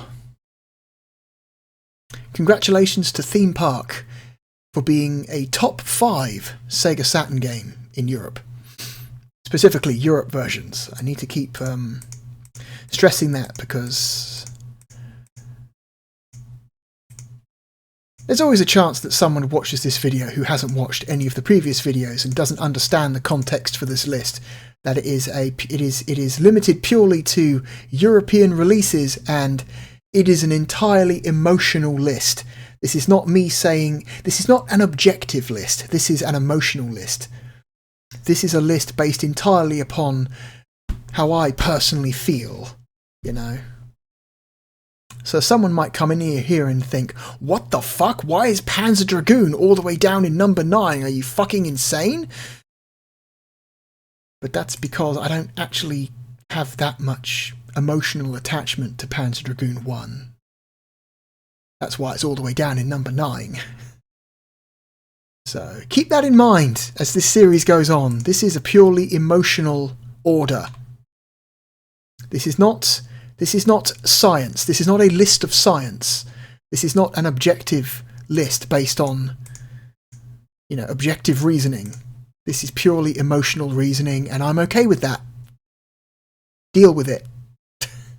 Anyway, we are an hour and 40 minutes in. Let's move on to our third and final game for the video. Yeah. Theme Park. Cool game.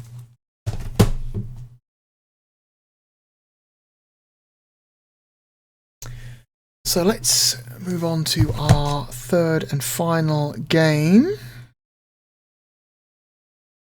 Let me change the cover art.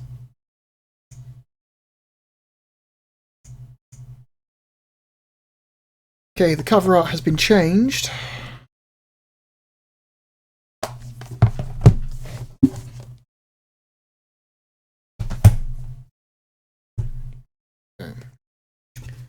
So our last game for the video is a racing game, and this one's a weird one. Somewhat weird and confusing, given the legacy of this particular title.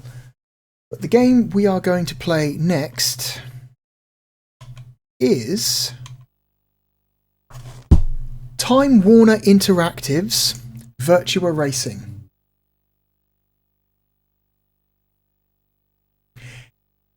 Now I know what you're thinking. Wait, hang on a second. Time Warner Interactive's Virtua Racing? Isn't Virtua Racing a Sega franchise?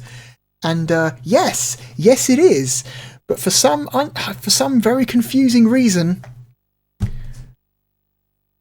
this specific version of Virtua Racing is handled entirely by Time Warner Interactive. Which, I've never received a clear answer for.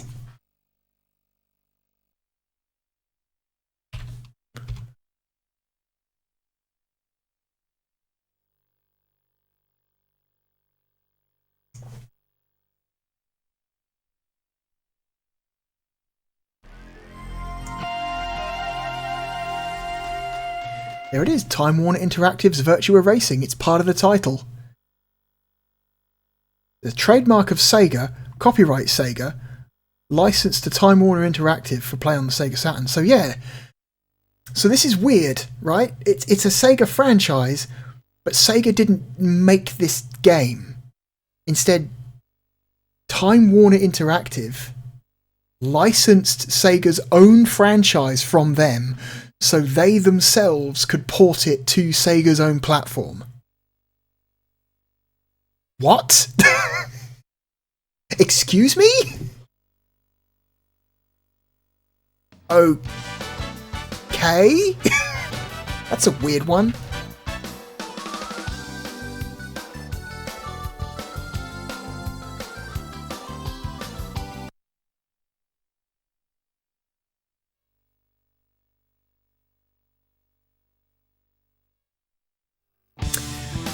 This is a weird This is a weird version of Virtua Racing for multiple reasons, not just because of the whole Time Warner Interactive thing.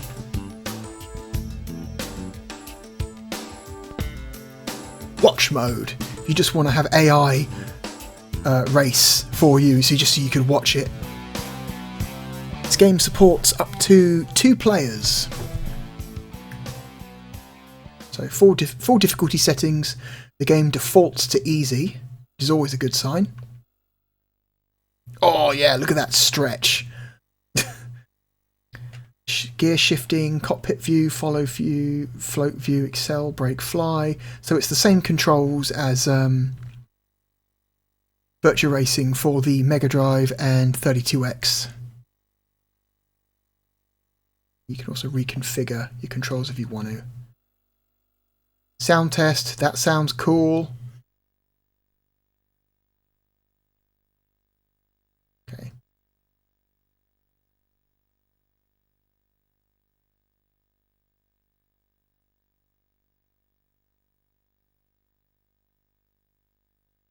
What the fuck?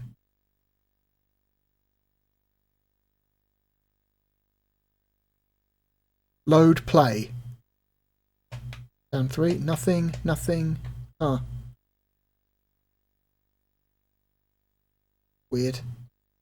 Go-kart. Coupe. Formula 160. Prototype. Formula 1.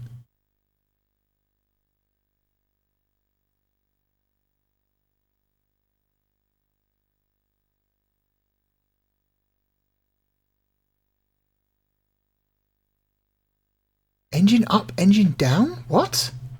Okay, I'm selecting all these sound effects and nothing is playing. That works though.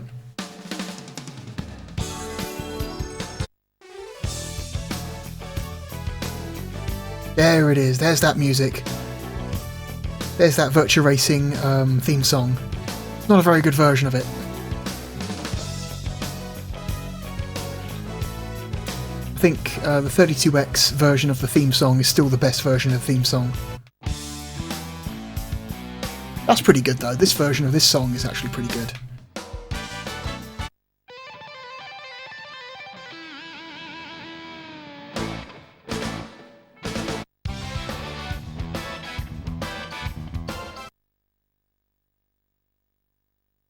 So why are the sound effects not playing?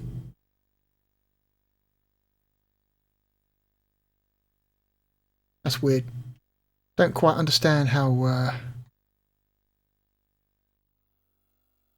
the sound test works. Custom game, view track, view track, speedway, big forest. So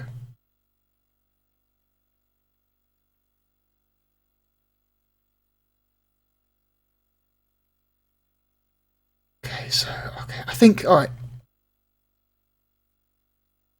So I want to say Big Forest is one of the original 3 tracks. Bay Bridge is one of the original 3 tracks. And Acropolis is also one of the original 3 tracks, I think, if I remember correctly. Also, I think some of... Did one of these tracks come from 32X version? I think Diablo Canyon might be one of the extra tracks from the 32X version. I can't remember right now. It's been such a long time since I've played that 32X version of Virtua Racing. I don't recall right now. Let's load up. Let's look at this track viewer.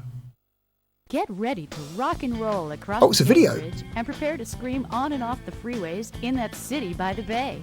Welcome, racers, to the Bay Bridge Grand Prix, one of the 8th wonders of modern engineering. Better let out the parachute for a crazy little maze of exits and off-ramps. And if you're lucky, you'll make it back to the bridge to do it all over again. Well, that was underwhelming. I was expecting like a real-time 3D fly-through or something, but maybe that's expecting too much. I don't know. Oh, here we go. Okay, so actual options. Here we go. Kilometers an hour, miles an hour, rotating radar, radar off, static radar, rotating radar. Arcade backgrounds, mixed backgrounds, Grand Prix backgrounds, arcade.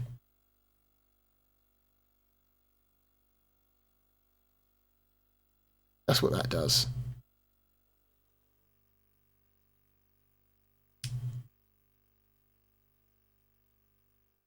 Let's play standard arcade mode. So this is probably okay. So if we're talking about just pure numbers, this is probably the best home version of Virtua Racing yet, because it's got the most tracks, the most cars, the most features, the highest average frame rate. Because I think the original Mega Drive version targeted 15 frames a second. In NTSC regions, PAL version was obviously 12.5 because PAL. The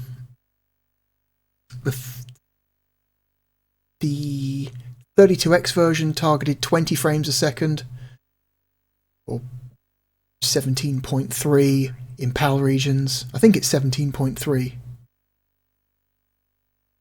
Divide 50 by 3. Quick, hang on. Bring up the calculator. 50 divided by 3. 16.6, not 17.3. Sorry, I got that wrong. The PAL version of Virtua Racing for the 32X runs at 16.6 frames a second. So, only slightly better than the NTSC version of the Mega Drive version of Virtua Racing. Cool. This version of the game endeavours to target 30 frames a second, or in PAL territories, 25 frames a second. So, the highest average frame rate yet for a home version of this game. Okay, and because we've selected arcade mode, we're only allowed to race on the 3 arcade tracks. Which, I was right, these are the 3 original tracks. Cool.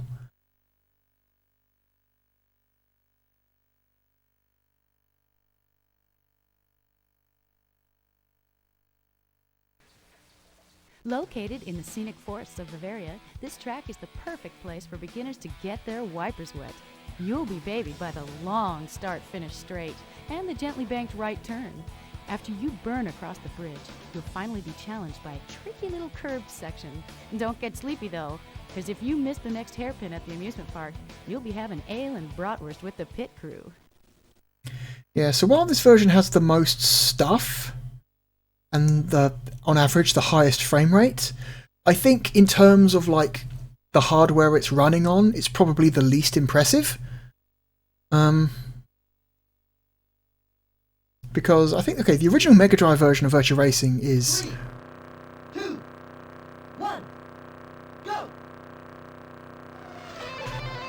really fucking impressive considering the hardware it's on. And the 32X version is kinda... so-so. It's kind of middling for the 32X. But, the Sega Saturn is capable, visually, of a lot more than what this offers, than what this game offers, so... And this game is not even... It's not even, like, arcade perfect, so...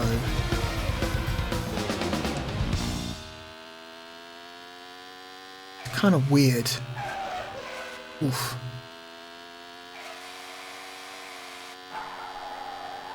Oh.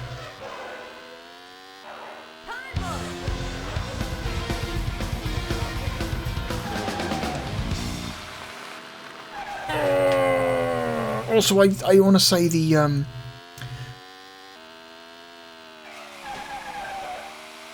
32X version just controls way better than this. Might actually have better controls. But you know, that's subjective. Different people have different preferences when it comes to controls. So like all other versions, you can change your camera from cockpit to close behind the back to high above. Or very high above. This is like this is silly. Like the camera is so high up. This is actually kind of silly.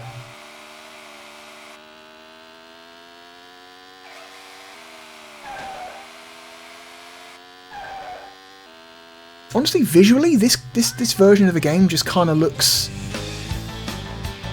It looks on par, well, roughly on par with the 32X version, just running at a smoother frame rate. Which is actually a little bit damning. I'm sure it's not, though. I'm sure there are, like, little details here and there. If you were to do, like a very, like, I don't know, slow and precise comparison between the versions, I'm sure there are improvements here and there to detail between this version and the 32X version. I'm sure it's not just a frame rate increase. It's just that those differences are so subtle, I'm not noticing them. Or at least I'm not noticing them, at least without a side-by-side.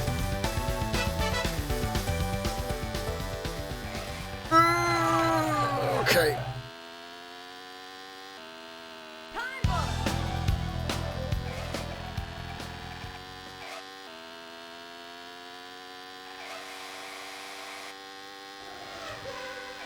I do like the audacity, though, of having a racing game that looks this simple, having a cockpit view, complete with, like, low polygon hands. Oops, hit the wall again.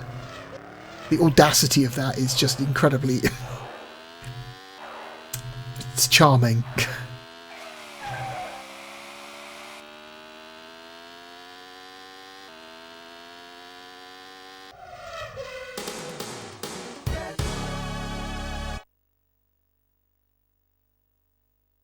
So yeah, the frame rate targets 30/25, but it doesn't always make it there.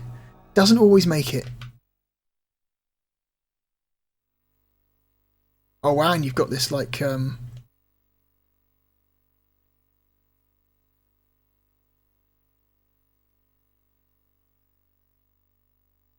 action replay of the whole race if you want. That's neat. Oh, TV cameras. That's slightly cool. I like that. That's neat, I guess.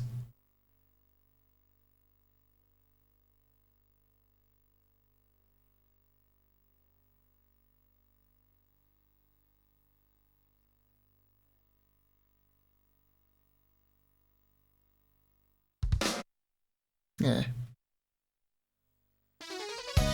We got a high score, I guess. I don't know.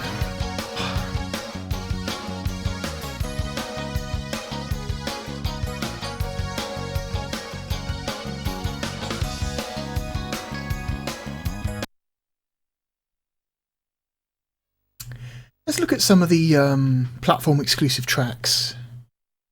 We practice, so I don't have to worry about keeping time.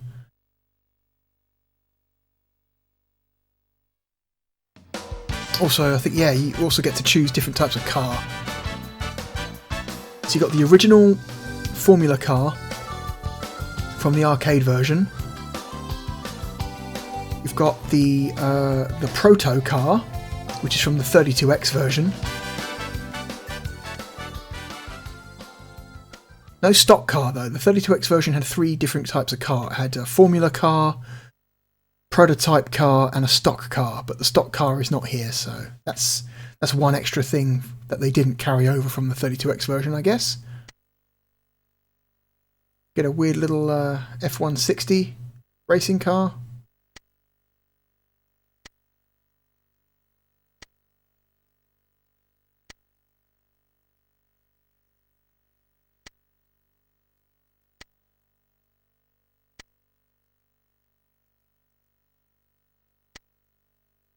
Let's go in the prototype. Sod it.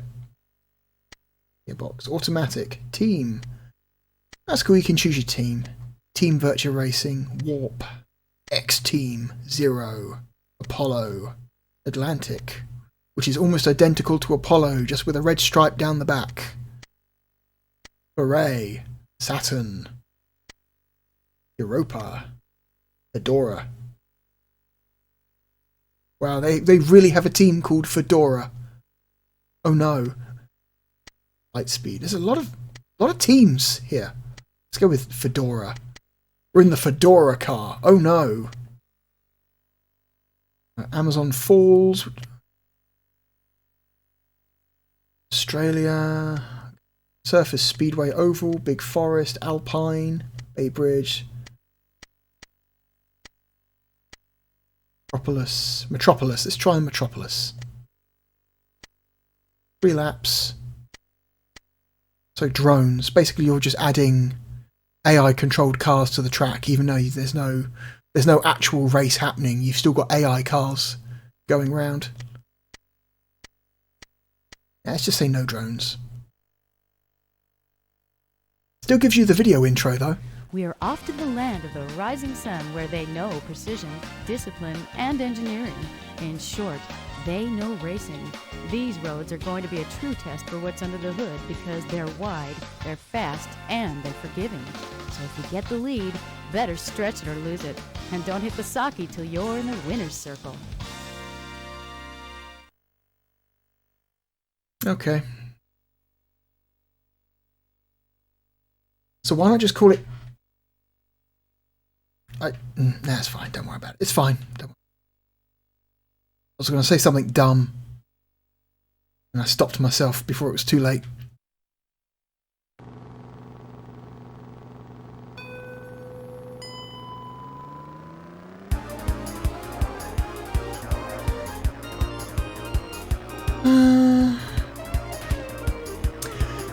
It's oh Jesus, frame rate got real bad there for a second. It's neat to have like a more technical, like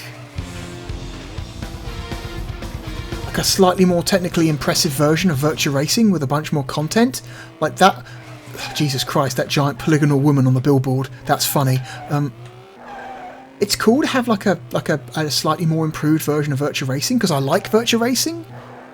I think Virtua Racing is a cool franchise that has like super weird history and super weird legacy to it. Like every single version of the game is different in its own special weird way. Which means that no specific version of the game can actually replace any other specific version of the game because each one is just different enough from all the others that there's something that's being left behind or introduced for the first time. But also, I feel like by 1995 or 95, 96, whenever this version was introduced, this game is obsolete. Like, completely obsolete. Like, what are you doing? Like, Ridge Racer is out on the PlayStation and you're putting Virtua Racing out on the Saturn? Really? This is not helping your cause, Sega. Like, what the fuck? Like, this is not... This game is not going to convince anyone to buy a Sega... You know, this game did not convince anyone to buy a Sega Saturn. You know what I mean? Like, you're just inviting comparison between this and, you know, a game like Ridge Racer, you know? Kind of like the extremely unfavourable comparisons between Virtua Fighter 1 and Battle Arena Toshinden, right? I mean, I think... Like, the original Battle Arena Toshinden is not a fun game, but it looked a hell of a lot better than Virtua Fighter 1 did, so people bought that instead.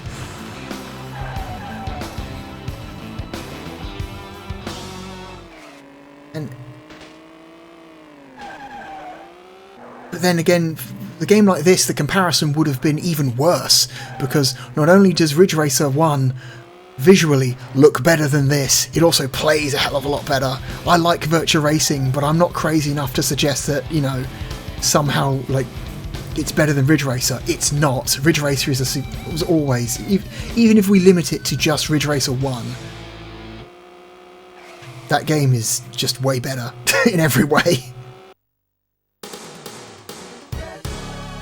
So yeah, putting a game like this, like, even though I like the Virtua Racing franchise and I think this is neat, it's still kind of a bad. You shouldn't be spending development time on this game when this game came out. It just invites all sorts of unhelpful comparisons.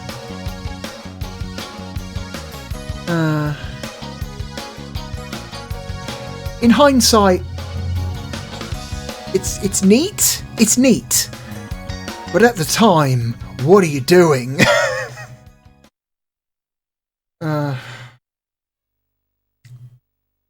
Anyway, let me get the wheel out, because this game has steering wheel support. At least I'm pretty sure it does. Why wouldn't it? Yeah, it does. It does have steering wheel support. Yeah, look at that. Okay, follow cockpit. So left hand buttons are camera, accelerate, brake, fly cam, upshift, downshift. Good to know.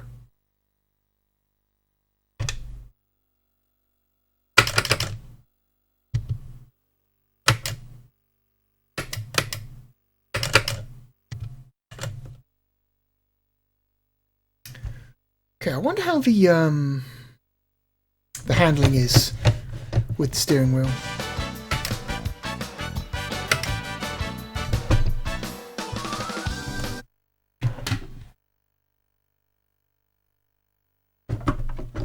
Get ready to rock and roll across the Bay Bridge and prepare to scream on and off the freeways in that city. We've already by seen the this. bay. Welcome. Skip. We've seen this one. All right, we'll do this last race and then we'll rank it and we'll end the video. I think I've seen about as much as I need to see.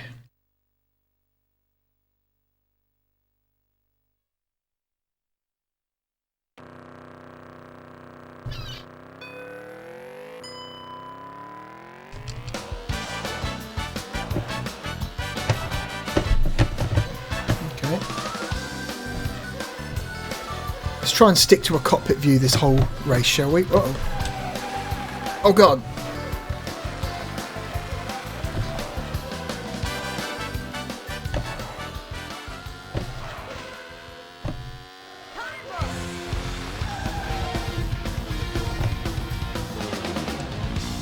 I like how they didn't bother to get higher sample rate voice samples for those like higher sample rate recordings for those voice samples that play. I can't see the corners. This is a problem with this game, is that you can't, unless the camera is high up, it can be really tough to see corners sometimes. So I'm gonna have an external cam, because otherwise I can't see the corners coming.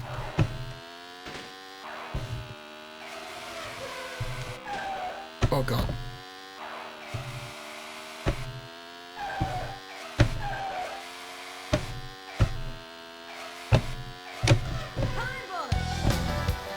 Control with the wheel seems fine. I don't know. I don't feel like it gives me a specific advantage.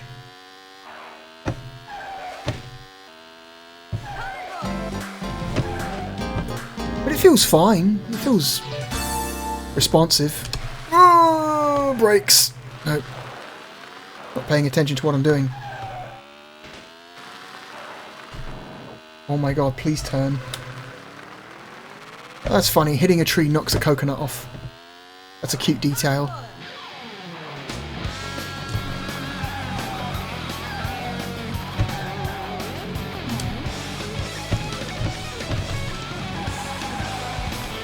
Brakes, please, thank you.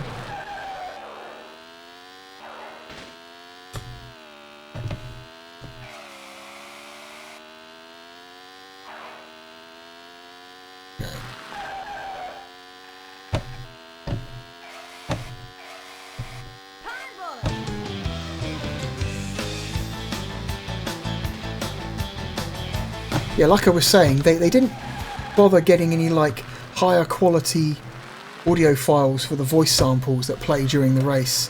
So when that person says time bonus whenever you cross the checkpoint, it still sounds like they're saying time boner. Yeah, time boner, time boner, time boner. Because the compression on the sample is so heavy. Oh my god.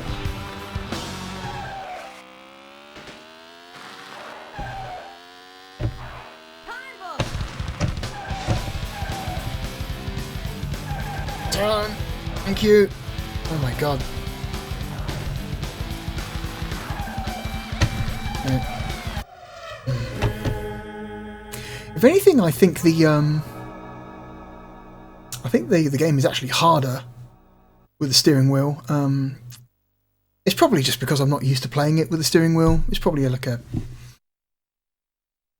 practice thing, right? I'm sure if you practiced day and night with just the steering wheel, you'd eventually get good at it with the steering wheel, but I'm not willing to. And controlling the game is simple enough with a D-pad that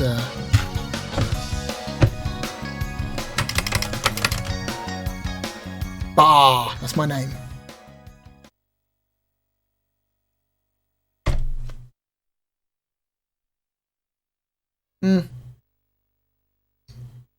Yeah.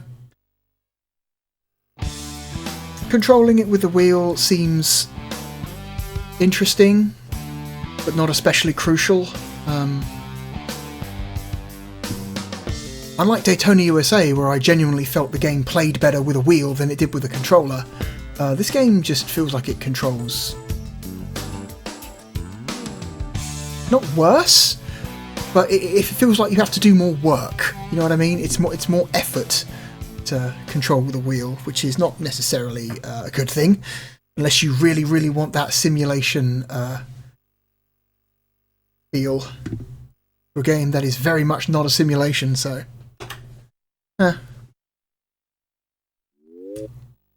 interesting, but not crucial. Right. So, where are we ranking Time Warner Interactive's Virtua Racing? And yes, I will refer to it by its full name every time.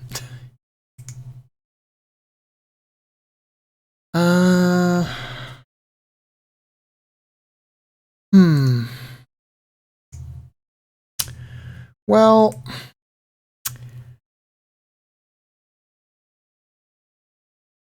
I think it's a better Sega Saturn game than Digital Pinball. Because while Digital Pinball has the presentation, the pinball tables themselves are not very good. I think it's a better Sega Saturn game than Robotica.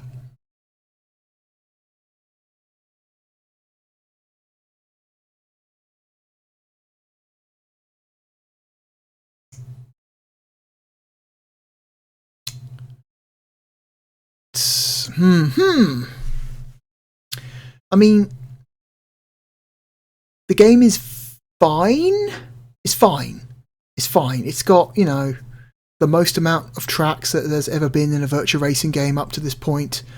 The best frame rate that's been in a Virtua Racing home version of a Virtua Racing game up to this point. Full analog steering wheel support, which is a first for the home versions. But also, as a Sega Saturn game, it feels completely obsolete and irrelevant compared to other racing games coming out on the system. You know, like, even though the frame rate is better and the handling is less difficult to understand, I would still prefer to play Daytona USA than I would to play Virtua Racing. So, no matter what, it is below Daytona USA. I think this is just, even though it's got a very bad frame rate and the controls are awkward as hell, it's just a more entertaining game to play, and it's a more interesting game to look at. So, and it's got way more charm Daytona USA is a charming fucking game. Extremely charming. Because of just the way it looks and its soundtrack and all of its whole business is very, very charming. Whereas Virtua Racing feels almost charmless.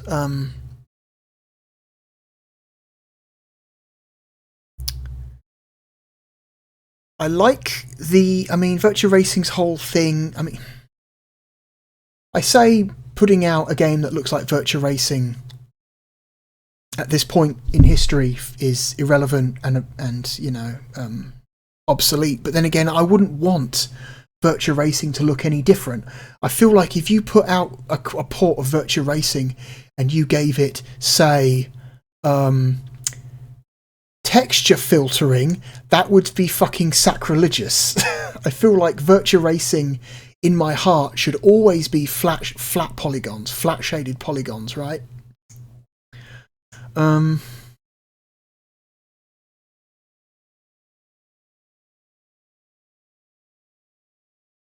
There is a charm that is earned when you put out a game that is entirely just flat shaded polygons.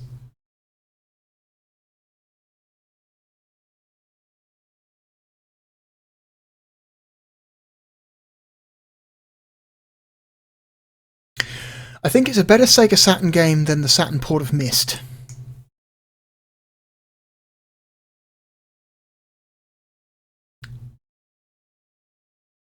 Oh yeah, sorry, I'm going to say it's better than Clockwork Knight 2 and it's better than Mansion of Hidden Souls. But I don't know if I would put it any higher than Myst.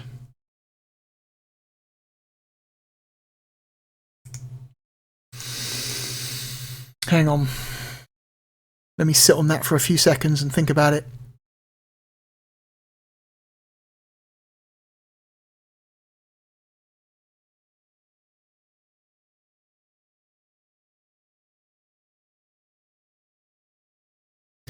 Like, it's not a bad game, it's just aggressively meh.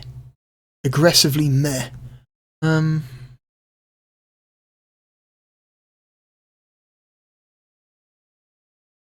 Yeah. Yeah, I think that's a good option. I think that's a good position, actually. Yeah, I think that's a good position. So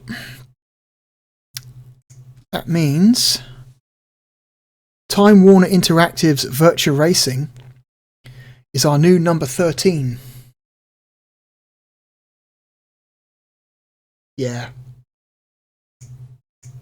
Yeah. Yeah, that feels good. That feels good. I like that. I like that position. So yeah. So Theme Park is our new number 4. A top 5 game for now. Time Warner Interactive's Virtua Racing is our new number 13. And Robotica, Cybernation Revolt is all the way down at 17. Yeah, this feels good. This positioning feels good. So far, I was wondering if at some point I would start feeling like regret about moving stuff, about putting stuff on the list. Like at some point, it's like I might think more about something and think, maybe I put it too high, or maybe I put this game too low. But so far, I feel zero regret about how this list is turning out. Everywhere I've put every game just continues to feel right. I'm having no second thoughts about anything on this list. So far this feels good. So yeah, we have now played and ranked 21 games. 21 games. 220 left to go.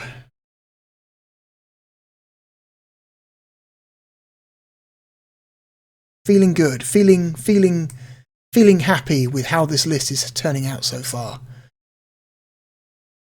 So, that's the end of this video.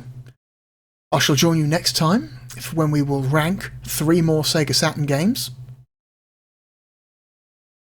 As always, my name is therealbluedragon. Thank you for joining me, and I shall see you next time. Goodbye.